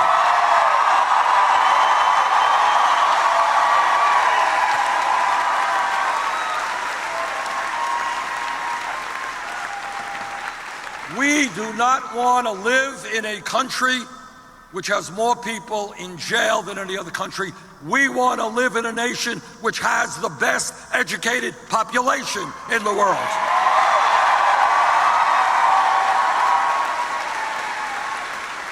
And when we talk about the economy, let us acknowledge that millions of Americans are working for wages that are just too damn low.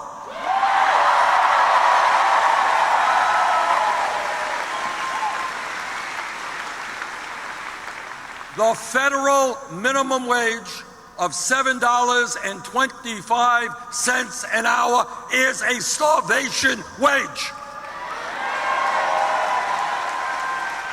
We need to move toward a national living wage, $15 an hour over the next few years.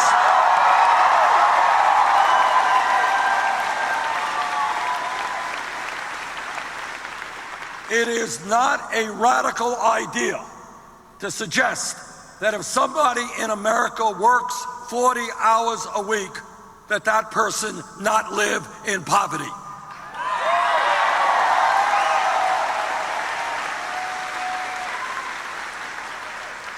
And when we talk about wages, let me ask all of the men who are here tonight to stand with women and fight for pay equity for women workers.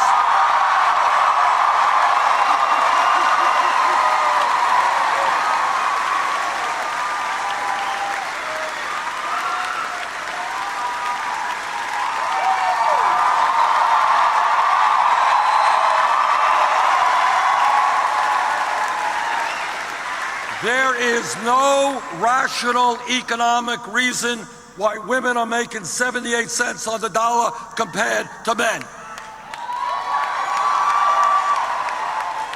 All of you know, and I will never understand it as long as I live, how you have single moms all over this country trying to raise their kids. Frankly, I don't know how they do it.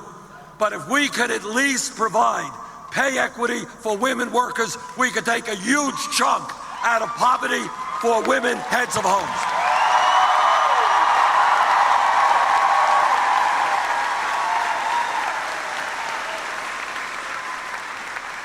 Now, I know that here in South Carolina, you got a lot of politicians coming through your state. And some of my Republican colleagues, oh, they're very big on family values. Oh, they just stay up nights worrying about families. But you know and I know what they mean by family values. What they mean by family values is that a woman should not be able to control her own body. I disagree.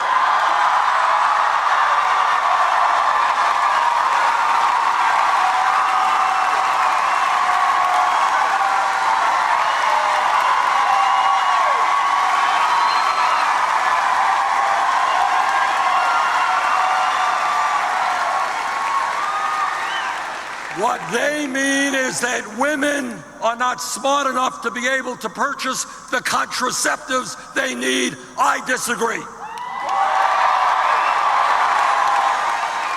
And let me tell you what else they mean. And it's a kind of an ugly thing. They believe that our brothers and sisters who are gay should not be able to get married or enjoy all of the benefits of American society. That I disagree with.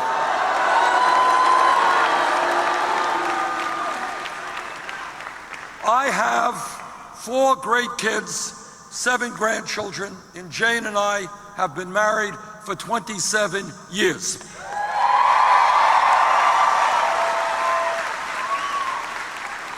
We believe in family values. We believe that we need to do everything that we can to strengthen families.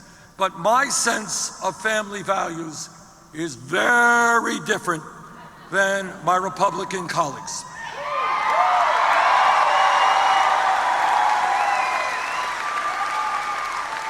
When I talk about family values, I am talking about ending the international disgrace of America being the only major country on earth that does not guarantee family and medical leave to our people.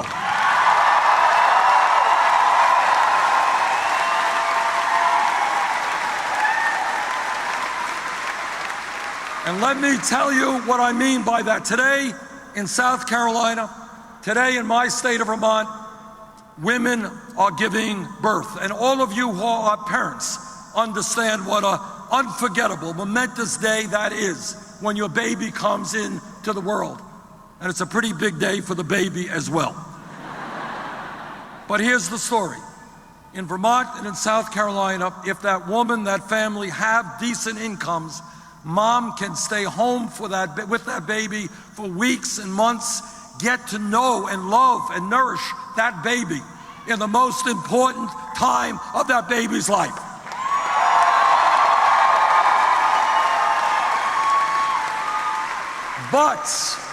But if that mom's family does not have sufficient income, do you know what happens?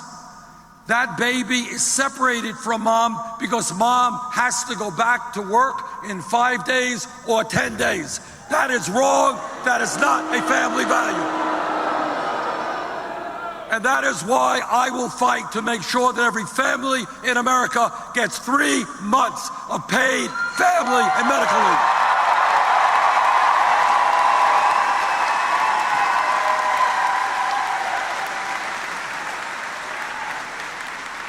And we are also going to end the absurdity of America being the only major country on earth that does not provide paid guaranteed sick time or paid guaranteed vacation time.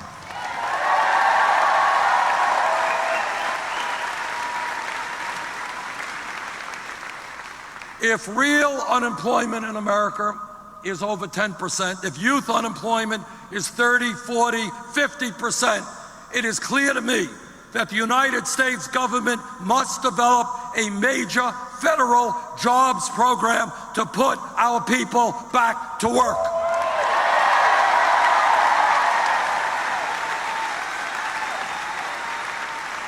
All of you know, here in South Carolina, in the state of Vermont, all over America, our infrastructure, our roads, our bridges, our rail system, water plants, wastewater, airports, our infrastructure is crumbling. I have proposed $1 trillion investment. Let us rebuild our infrastructure, put 13 million people back to work.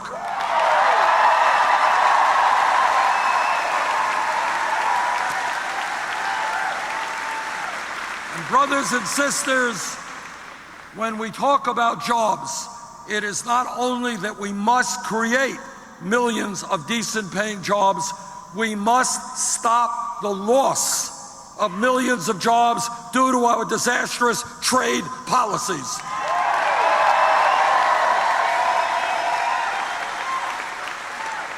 South Carolina has been hit by disastrous trade policies, so has Vermont, so have states all over America. You are looking at a United States Senator and a former Congressman who voted against NAFTA, CAFTA, permanent normal trade relations with China.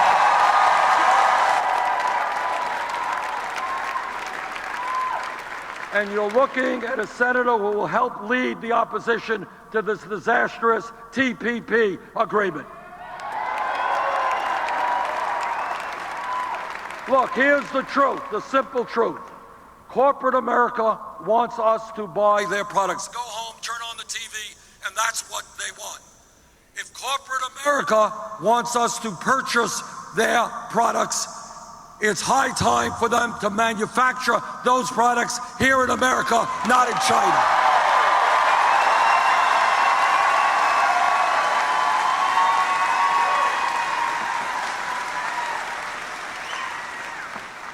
You know, people often ask me, and they say, Bernie, what is the most important issue? And it's impossible to say this is more important than that because all of them are so important. But I will tell you one issue that impacts every other issue. 5 years ago, as most of you know, by a 5-4 decision, the Supreme Court of the United States dealt poorly with the Citizens United case. And what the court said in their disastrous decision, this is what they said. They said to the wealthiest people in America, you already own much of America. You own the economy. Now we're going to give you the opportunity to purchase the United States government. And that is what they are trying to do right now.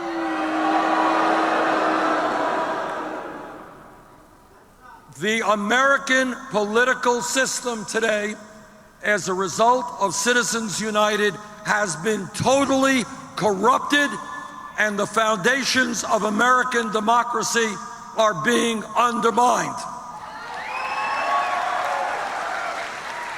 American democracy is not supposed to be about wealthy people buying elections and buying candidates. American democracy is supposed to be one person, one vote.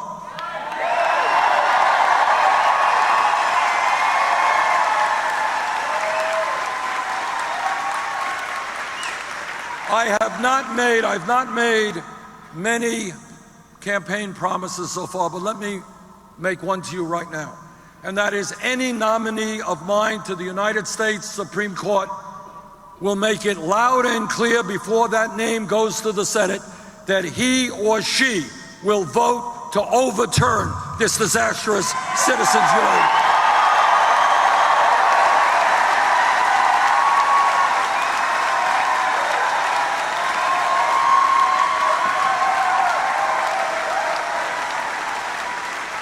But we have got to go even further than that. What we need to do is create the most vibrant democracy in the world. I want to see this country have one of the highest voter turnouts, not one of the lowest. I want to see people in this room, I want to see people across America, regardless of their political views, conservative, moderate, progressive. I want to see you be able to run for office without begging billionaires for campaign contributions.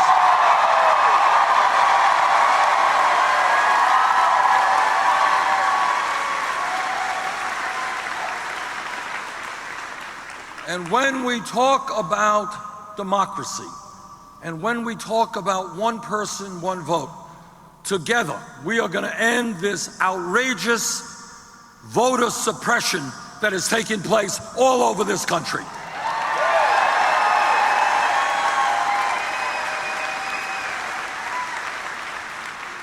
As Simone mentioned, 50 years ago, Congress passed and President Johnson signed the Voting Rights Act. And what the Voting Rights Act said, finally, is that every American has the right to vote regardless of the color of his or her skin.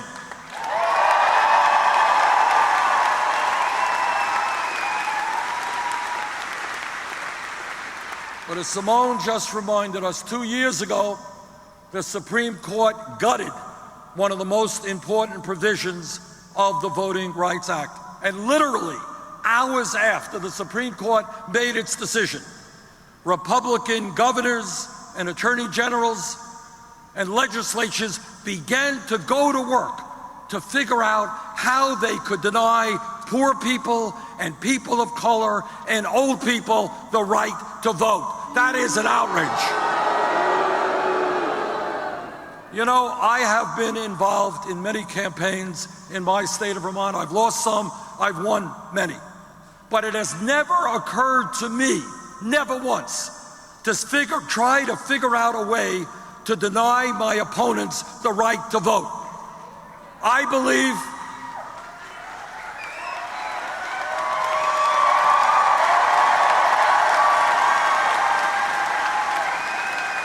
in America, you are supposed to win elections based on the strength of your ideas, not by keeping people from voting.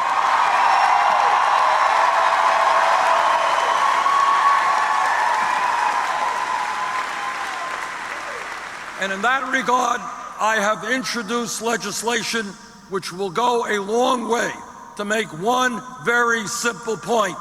In America, if you are 18 years of age, you are registered to vote. End of discussion.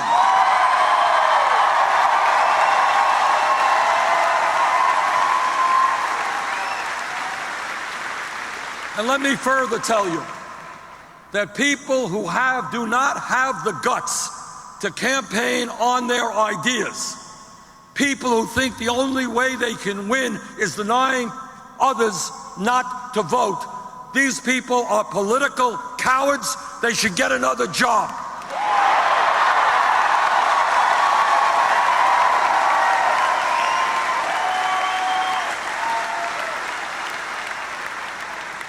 I think all of you know that in America today we are living in a very highly competitive global economy. And if our economy is to succeed now and in the future, we need the best educated workforce in the world.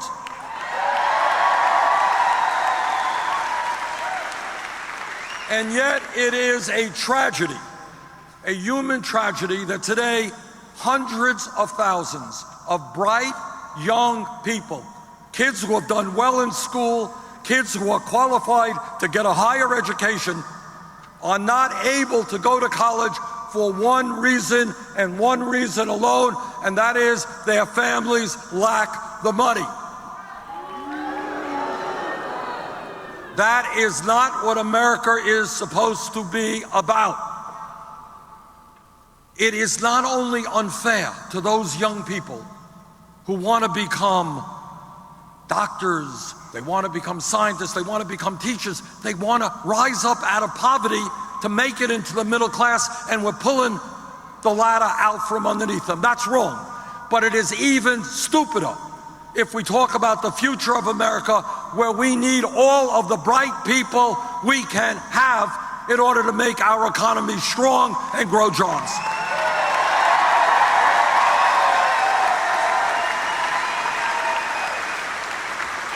And that is why I have introduced legislation and will make it happen if I'm elected president, to make every public college and university in America tuition free.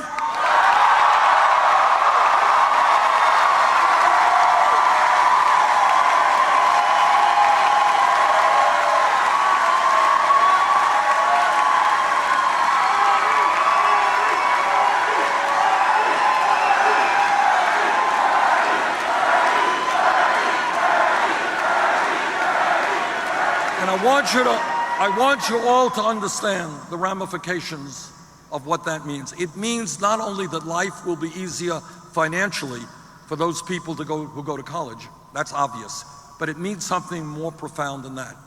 Today in Charleston, today in Burlington, Vermont, there are kids in the 4th grade and in the 6th grade. Like my family, their parents never went to college. They don't know anybody who went to college. The idea of going to college is beyond their wildest expectations. I want those kids to know that if they do their homework, if they take school seriously, they will be able to go to college regardless of the income of their families.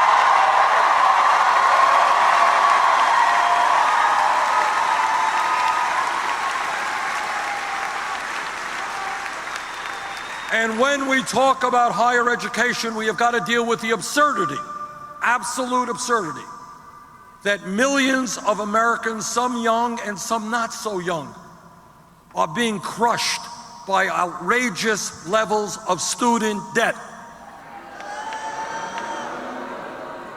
And here's the crazy thing about it.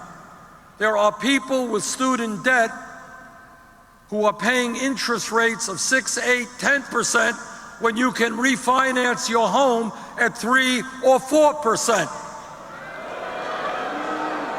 So what we are going to do are two things. Number one, we are going to allow people who have student debt to refinance at lower interest rates.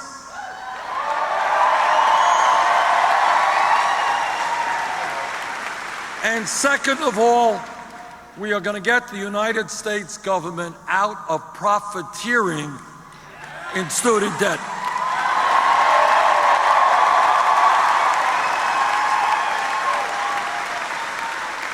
Our government should not be making billions in profit from working class families who simply wanted to send their kids to college. We're going to end that.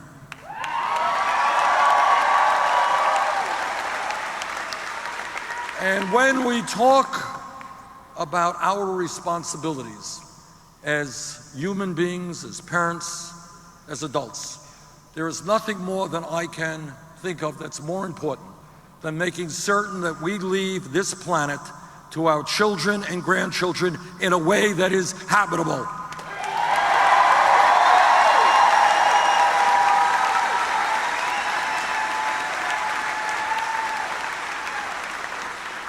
The debate is over. The scientific community is virtually unanimous. Climate change is real.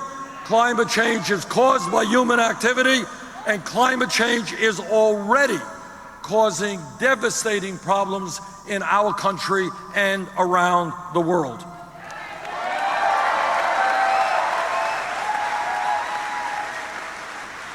And what the scientists tell us, and this is really serious stuff, is we have a small window of opportunity, basically a few years, to get our act together, to transform our energy system, or else, by the end of this century, the planet Earth will be 5 to 10 degrees warmer.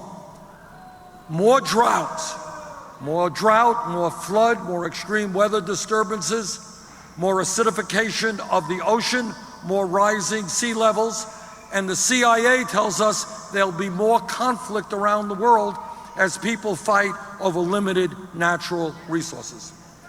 We have the moral responsibility to lead the world, to work with China and Russia and India, to lead the world in moving away from fossil fuel to energy efficiency and sustainable energy.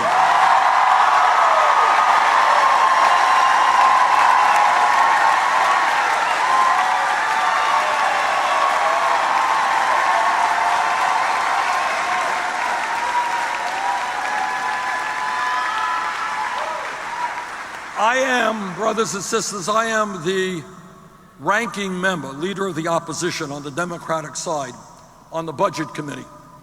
And I want to speak for a moment about national priorities and about values. I want you to know that a number of months ago, the Republicans passed a budget in the Congress. They control the House and the Senate. And this is what their budget did. And I want everybody in South Carolina, including working class people who vote Republican, to know what was in that budget. What was in that budget is the repeal of the Affordable Care Act, massive cuts in Medicaid. The result, 27 million more Americans lose health insurance. And when you ask Republicans, as I do, tell me, what happens when 27 million Americans lose their health insurance? How many of them will die? How many of them will become much sicker? They have no answer. They don't care. And at a time when we're trying to make college education affordable, their response is to cut Pell Grants by $90 billion over a 10-year period. And when families in South Carolina and Vermont and all over this country are working longer hours for low wages, trying to put food on the table to feed their kids, their response, massive cuts in the food stamp program and other nutrition programs. And you want to hear what they did to add insult to injury? While cutting health care and education and nutrition, they found the time to provide $250 billion in tax breaks to the wealthiest 0.2%. Now, I could understand if somebody was a greedy billionaire, a multimillionaire, maybe they think that's a good idea. But I do not understand how any working class or middle class Republican could support an agenda like that.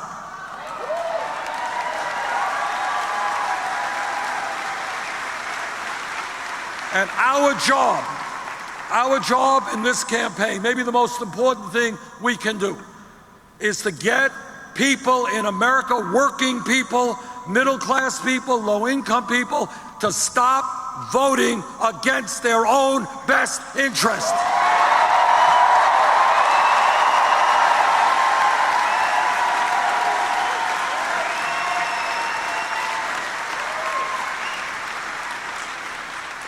Now, my Republican colleagues, in addition, want to make cuts in Social Security, and they want to cut veterans programs. So let me tell them that not only are we not going to cut Social Security, we're going to expand Social Security benefits.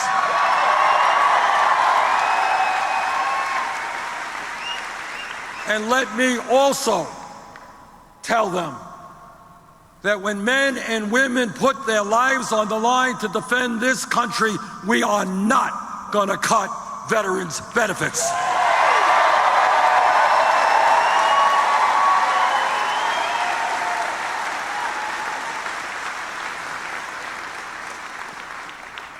And when we talk about making our country the kind of country we know that it can be, we must be very clear that we are going to end institutional racism, and we are going to transform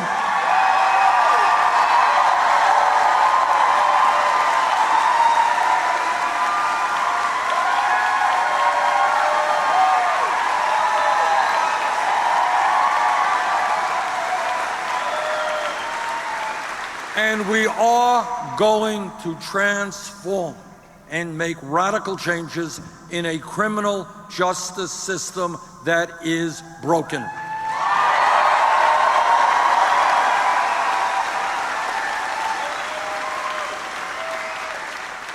Now here is the good news, and then we'll get to the bad news, and then we'll get to what we're going to do about it. The good news is that in terms of combating racism, America has come a long way over the last many, many decades. Not far enough.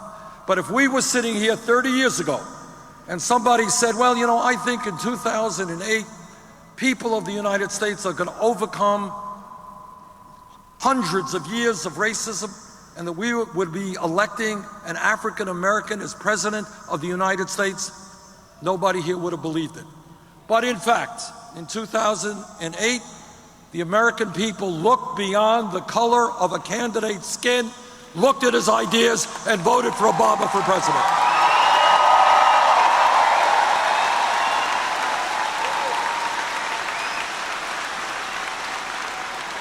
And we should be proud of that. But the bad news is, as everyone in this room knows, that racism still remains a much too real part of American society. No one can deny that. And in that regard, I am not just talking about the sickness of a man who could walk into a Bible study class in Charleston, pray with people in that room, and then take out a gun and kill 9 people. That is literally impossible to comprehend. And I'm not just talking about the hundreds of hate groups that exist in this country today, whose only function, I mean, it's hard to imagine, their only function is to foment hatred of African Americans or immigrants or gays or Jews. Can you imagine a group whose only function in life is to foment hatred? But in addition to all that, we must be clear that when we're talking about racism, we are talking about Sandra Bland, Michael Brown, Rekia Boyd,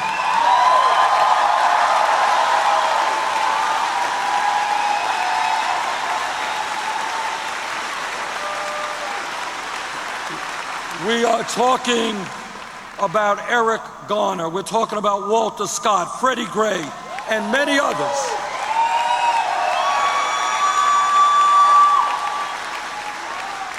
Many, many others over the years whose names we do not know. And these people died unnecessarily and wrongly at the hands of police officers or in police custody. That must change.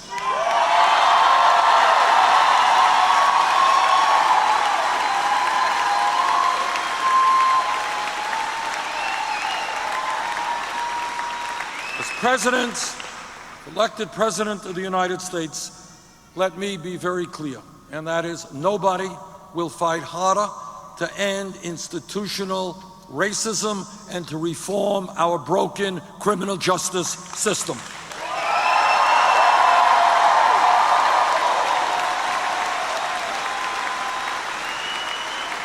And let me just mention just a few of the things that have to be done in order to transform our criminal justice system. All of you, turn on the TV and we see local police departments heavily militarized, looking like invading armies. That is not what a local police department should be about. We need police departments that are part of the community, that look like the communities.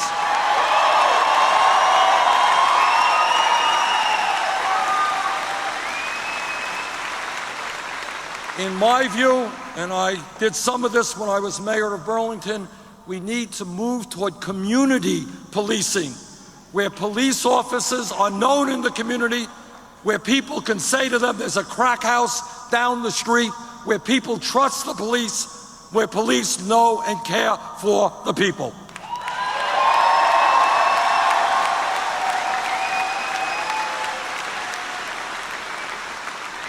Now, I was a mayor, as I said, for 8 years, and in that capacity, I got to know a whole lot of police officers in my community. And if anybody here thinks being a cop today is an easy job, you're wrong. It's a tough job. And the vast majority of police officers try to do the best they can, honestly, in protecting the people. But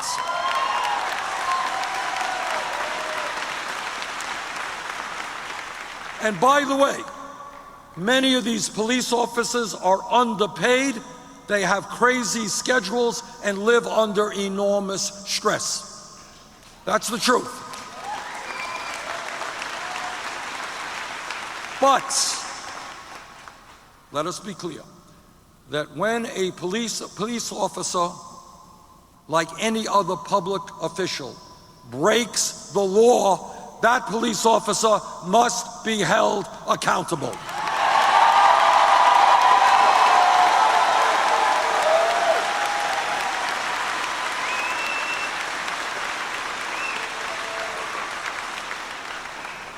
And we need to look at new rules regarding the use of force. I have seen, as a mayor, police officers do incredible things to break up crowds, to prevent violence, and what good police officers do is do that with a minimum amount of force. Using a gun and lethal force should be the last thing that police officers do, not the first.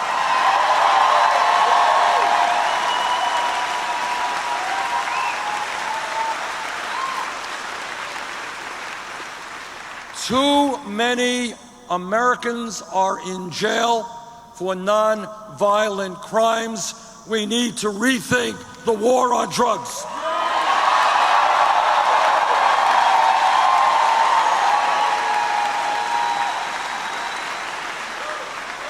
I find it really remarkable that a young person smoking marijuana can get a criminal record, but the crooks on Wall Street who destroyed our economy have no criminal record.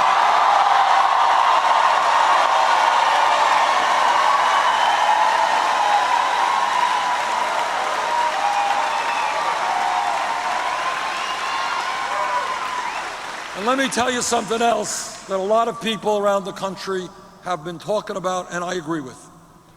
And when Congress reconvenes in September, I'm going to introduce legislation to deal with that. And that is to end the absurdity of private corporations making profits by running jails and building jails.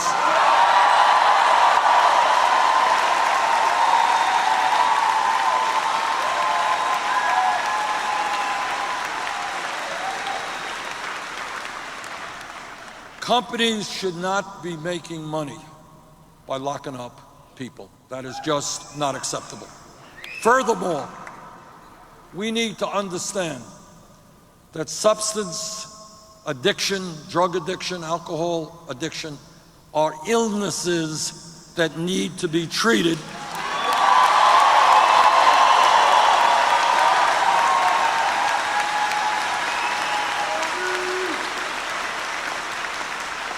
Which is why we must invest in drug courts and medical and mental health intervention.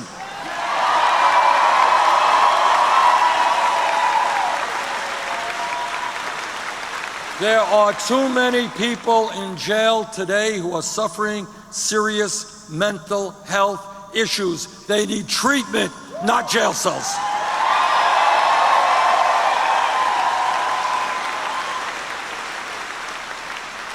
And furthermore, we have a disastrous record in this country of providing a path back to civil life for those people who are in jail. If somebody is in jail and they serve time and they get out of jail and they have no education, they have no jobs, they have no money, they have no housing, guess what's going to happen? They're going to associate with exactly the same people that got them in jail in the first place, and they'll end up back in jail. Makes no sense.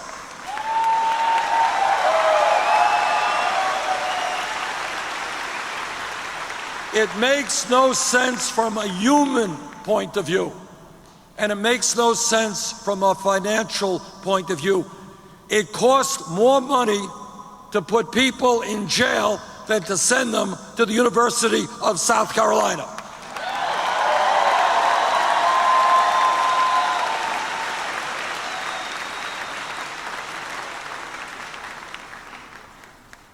Let me conclude by making just a few points.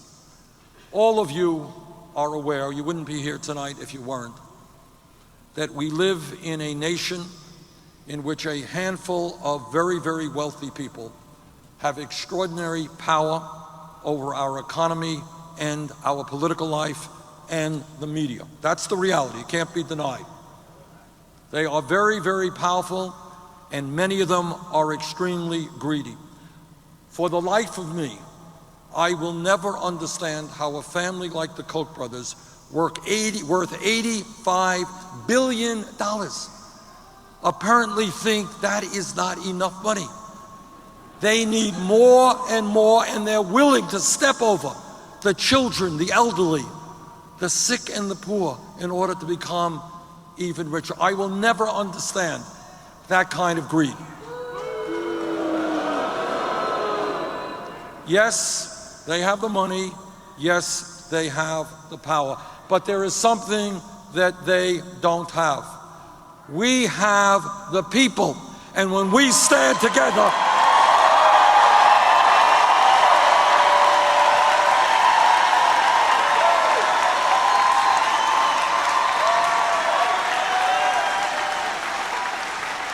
and when we stand together in the wealthiest country in the history of the world, there is nothing we cannot accomplish. What I beg of you, do not think small, think big.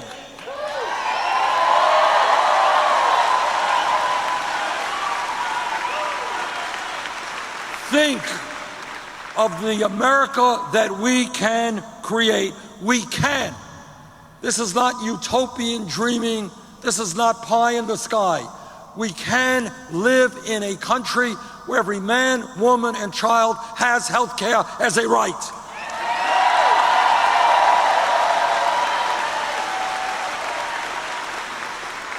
We can live in a country where when mom and dad go to work, they know that their kids are going to get the best child care in the world.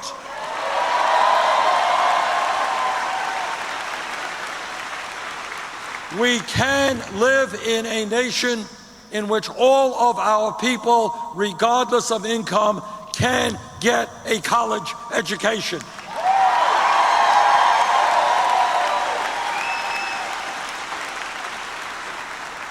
We can live in a nation in which we protect the most vulnerable people, including our seniors. Seniors in America should not have to choose between medicine and food. That's why we're going to raise Social Security benefits.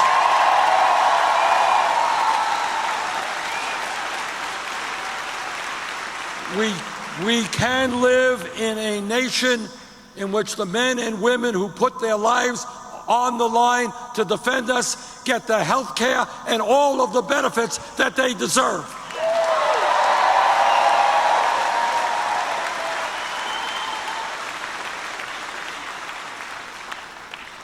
We can live in a nation in which everyone, no matter their race, no matter their religion, no matter their disability, no matter their sexual orientation, realizes the full potential of what America is about: equality for all.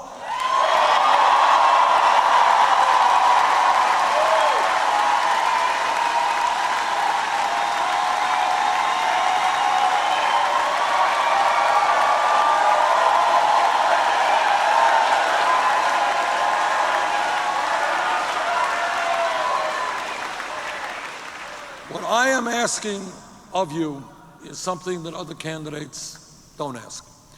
And that is not just to help me win here in South Carolina and to help me win the election. That I am asking. But I'm asking something much more.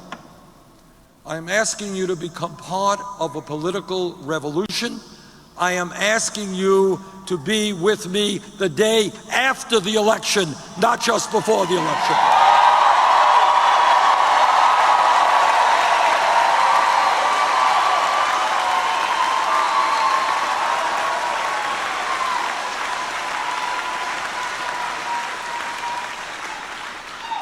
When we bring our people together, when we don't let our opponents divide us by race or sexual orientation, by where we were born, we can transform America and make us the country that all of us know we can become. Thank you all very much.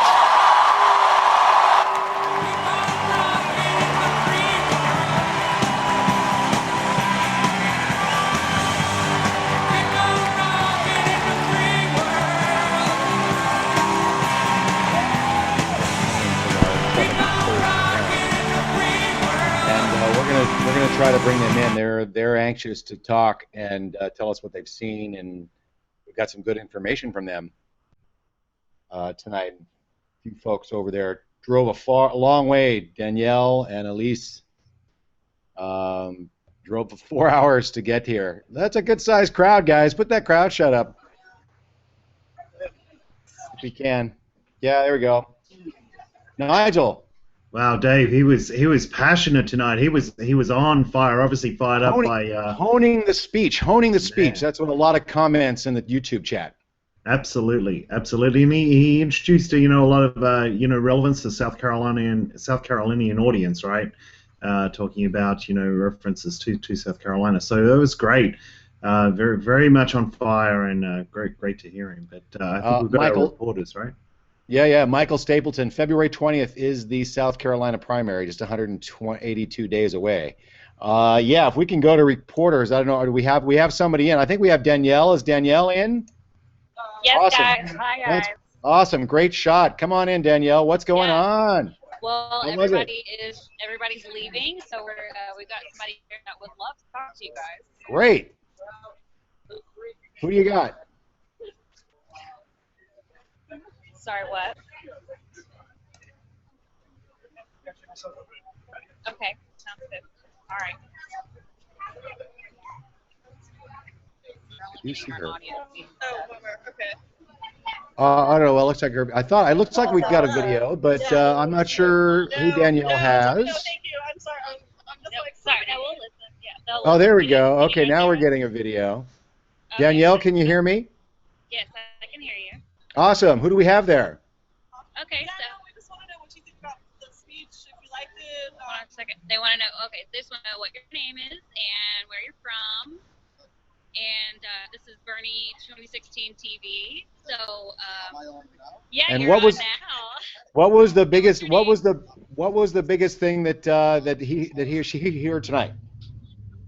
What was the biggest issue that you heard here tonight that you were? I was hoping to hear on the institutional racism. And what he thought about systematic racism and private prisons, and his stand on that. He did answer a lot of questions. He said a lot of names that I was hoping to hear: Sandra Bland, Mike Brown, Eric Garner. I just wanted to know his stance on that, and what his position and what his plans were to, basically stop those things and stop the military style of police that is currently happening. Right. Yeah, Bernie has always been just for those types of issues. So I'm so glad that you came out and were able to get the answers that hopefully that you wanted. Definitely. Awesome experience. He, just me being a younger individual, like pretty much in every category he talks about. I'm an African American male in college. Yeah. I work full time and I'm a full time student. So everything that he's saying, I feel like pertains to me. So I enjoyed it. I just felt like, even though he was talking to a group of people, I felt he was talking to me directly. Awesome. So I really enjoyed it. Awesome. So thank you so much. Thank you. I appreciate it. Yeah. Have a good evening. Thank you so much. Thank you. Awesome. Thanks. That's great. Did you guys Great get it? interview. I don't know if you can hear. Or not. We did. No, we did. We heard it. We heard it great. Awesome. Yay. Yeah, no, that was awesome. Danielle, tell us what you thought. What was the environment like? What was the atmosphere like? The atmosphere was amazing. Everyone was so excited, and even Bernie commented saying like how loud and excited everyone was. So it was wonderful. Now you reported we gave out the breaking news that it was you reported 3,500 according to the campaign, basically is what they were looking at there. Yeah, it was around that. That's what they were putting out at the end of the close to the end there. Yeah. Does that jibe with what you're seeing? Yeah, I mean, I know we had early estimates that maybe the place might have been half full. What do you think? Well, it looked half full, honestly, but it's just looking. But there were quite a few people there. Several thousand, obviously. Great. Well, I know you guys drove is it Elise? Is Elise there? Alice? Are you guys together? Alice? Yeah. Is it Alice? Sorry, it's Alice. I'm sorry, Alice. Yeah, Alice. Hi, Alice. Okay. Thank you. Does Alice want to say something? Yeah. Do you guys still can't hear? I mean, see us? No, we see you. Oh yeah, we've got a video now. Oh yeah, we've got a video now. Yeah. Okay. Perfect. Okay. Well, Alice she's grabbing people for us. Okay. Good. If you have somebody else, we'll just pull them right in. But you drove a long way to get there tonight, right? Yeah. Well, about 2.5 hours. About 2.5 hours. Wow. Yeah. And so you were inspired to go see. Had you seen him before? Or this was the first time. This is my first time seeing Bernie. Hi. A friend of mine from Portland, Oregon, she got me hooked on Bernie when he started, when he announced his candidacy to, be president, and I just fell in love with everything that he had to say. He's amazing. That's great. So, Nigel, are there any questions online, or do you have any questions for Danielle? Yeah, I'm just looking at just a lot of great comments. They love the interview and so forth, Danielle. Not too many questions coming through, so but thank you very much. Well, you're doing a great job, and if you've got somebody else lined up, just grab them and pull them in. We'd love to hear from other burners. What about the crowd? Like who was in the crowd? Do we have a lot of old people, a lot of young people? There looked to be a lot of young people, a lot of college-age students, but there was pretty much every type of person. We even had someone dressed in a costume. So, yeah. In a costume? In a what? What were they dressed in? The Flash. Oh, the Flash. Really? Yeah. Cosplay represents. Yeah. Nice. Bernie. That's so cool. Everyone showed up. But yeah, fantastic. Okay, so we have a few people here. All right. Talking to you guys. So, bring them in. Let's hear their names, where they're from, and what's their burn. So so we want to know your names, where you're from, and how you feel about Bernie. Hi, I'm Emily. I am from Jamestown, which is about 30 minutes from North Charleston, and I am definitely voting for Bernie. He has all of the opinions that I agree with, and I really like him. So did you guys have a great time at the rally? Awesome. Yeah, cool. Are you registered to vote? Are they registered to vote? Charleston, and I want a president who will give me paid maternity leave. Bernie's that man. Yes, thank you. And are you guys registered to vote? Not yet. We're 17, but we're all going to be 18. Awesome. So you'll be able to vote for Bernie. Yeah. Sweet. Great. And then, That's and then awesome. the last guy there, what's he got? And I also live on James Island. Okay. And I just really feel like Bernie, he doesn't just say talking points, you know, he actually connects with people. When he was on stage just now, he was saying things a lot of people were thinking, unlike a lot of other people in politics right now. They just say things that everybody's like, yeah, it's great. And, you know, he actually seems to have a plan. Yeah, I really appreciate it. Awesome. Thank you guys so much. Hope you guys have a good night. Thank you. So there you guys have it. There's Awesome. a few young burners who Young will be burners, signing love up. it. Yeah, they'll be registering, you know, when they turn 18 and be able to vote for Bernie. Now, you know, we're seeing a lot of really young folks under 18 that are very excited about Bernie Sanders, and that's pretty encouraging, I think. Yeah. Cool. Well, Danielle, you guys drive safe. You have a long drive ahead of you, unless you've got some more people there. We've been at this. We have one person. Oh, go for it. Let's go ahead. If we got burners wanting to talk, that's what we're here for. Who's next? Okay. All right, here we go. You ready? Yes. Okay. Just say your name and where you're from. My name is Missy Rose. I live in Hollywood, south of here. Awesome. She's from Hollywood, Yeah. South Carolina. Nice. Not the one where they have Yeah. doctors. Awesome. And so, will you be voting for Bernie? I will. I'm 49 years old, and I would like to have some sort of safety net for me when I get older, and I don't see anyone else proposing that for Bernie. Awesome. You guys have any questions for her? Wow. Well, Dave, jump in there. Nigel, I got some questions. I've been hogging this conversation with this awesome reporter. Yeah. What issue is most important to her from Benny's policies? Okay. So what issues are most important to you on Bernie's platform? The expanding of Social Security and Medicaid. My mother is 75 years old and is having a terrible time trying to decide between food and medicine. Yeah, that's an awful place to be in. The other candidates are talking about making that smaller, not larger, and not make any money. He wants everybody to make money, just pay your share and not. I mean, we have to bring our factories back. We have to, or we're never going to get our middle class back. Yeah. And I feel like he's got some ideas about that as opposed to none. Absolutely. Well, thank you so much. I hope you enjoyed the rally. You have a good night. Safe trip home. That's awesome. All right, guys. So that's pretty much it for here, unless Great. you want us to grab some more people, but it's up to you all.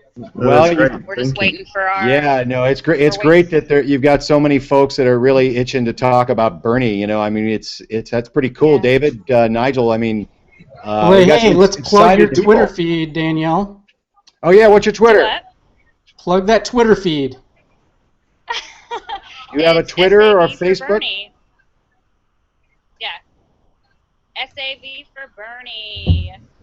SAV for Bernie. That's Savannah for Bernie, right? Very good. Correct. Volunteer, yes, volunteer reporter. Yes, I am. Yeah, and also you can go to our Facebook page, Savannah for Bernie Sanders. Well, you know the Facebook, Bernie. You know Bernie passed Hillary Clinton on Facebook likes today, so that's pretty exciting. Right on. Yep, he busted 1.2 million. He's about, I'm sure he's over 10,000 now. So social media, Facebook is a huge organizing platform for the campaign and for all the groups. I'm actually going to be running off to meet with the group LA for Bernie about what we're organizing here on the ground. So I'm going to be jumping off here, guys, if you guys want to talk to Danielle more. But I just want to thank everybody for joining us today. We had about 600 people watching. Please subscribe to the channel. Follow us on Twitter. I'm Feel the Burn, at Feel the Burn TV. Bernie 2016 TV. We're on Twitter and Facebook. That's the best way to find out when the live broadcasts are happening, is to subscribe there, because as soon as we get them, we'll put them up there until we have a more stable schedule. And it's always about chasing the feed. So make sure you subscribe and follow us on Twitter. We've had a really long day here at the network. It's all volunteer network. I got them up early for the earlier event, and we'll be with you through the Charleston event. Yo!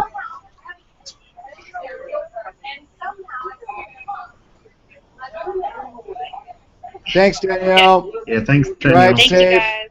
And we'll talk to you again soon, okay? Absolutely. So I want to kind of jump in and remind everybody about the birthday for Bernie on September 8th, the money bomb. On. Yep.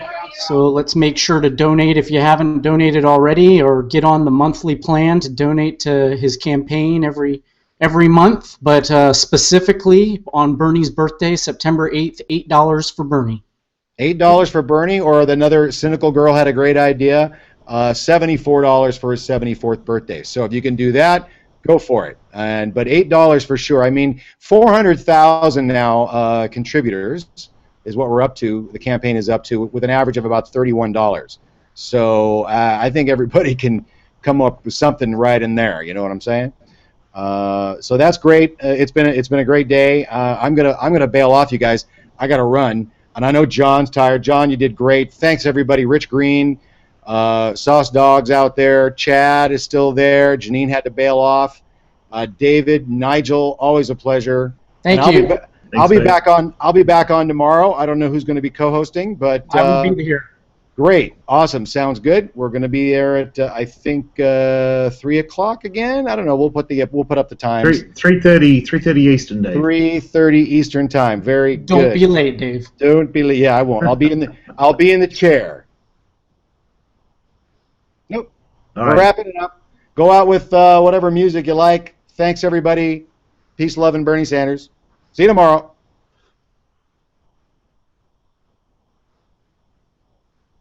Oh, why not? It's all good. Start it now before the graphic and cut into it. Denver. Ladies Bye, guys. Thank you all. I present Thanks, guys. the next President of the United States, Bernie Sanders! Let's join together as Americans. Let's work together as Americans. Police officers. Let's together. Let's stand together as Americans. So I look forward to working with you all in creating the political revolution that this country needs. Thank you all. Let's lighten up on politics, the cheap shots and the dirty tricks, and let's join together as Americans. The left, the right, the middle too have got their faults like me and you, but let's work together as Americans. There are but few other places, whether far or near, where we can do and say and think the things we do right here. So let's agree to disagree like thinking people do, and let's stand together as Americans.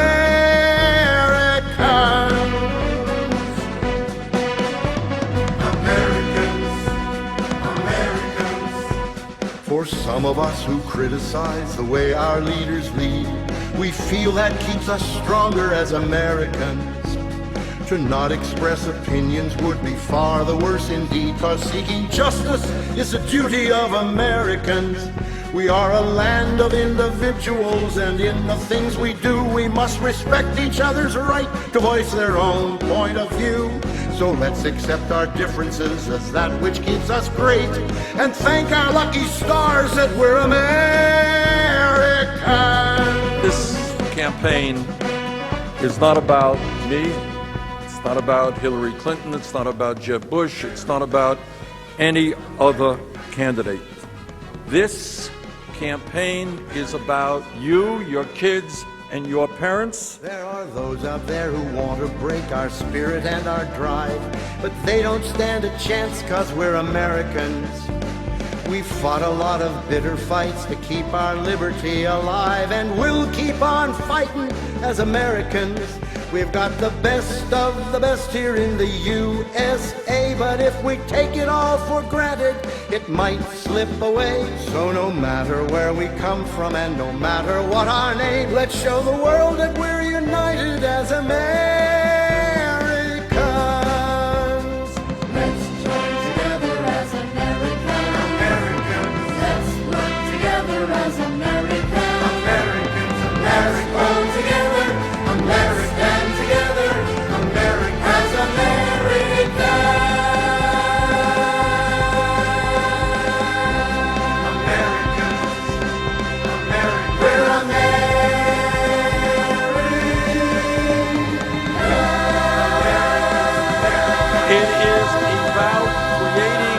political movement of millions of people who stand up and loudly and proudly proclaim that this nation and our government belong to all of us and not just a handful of billionaires.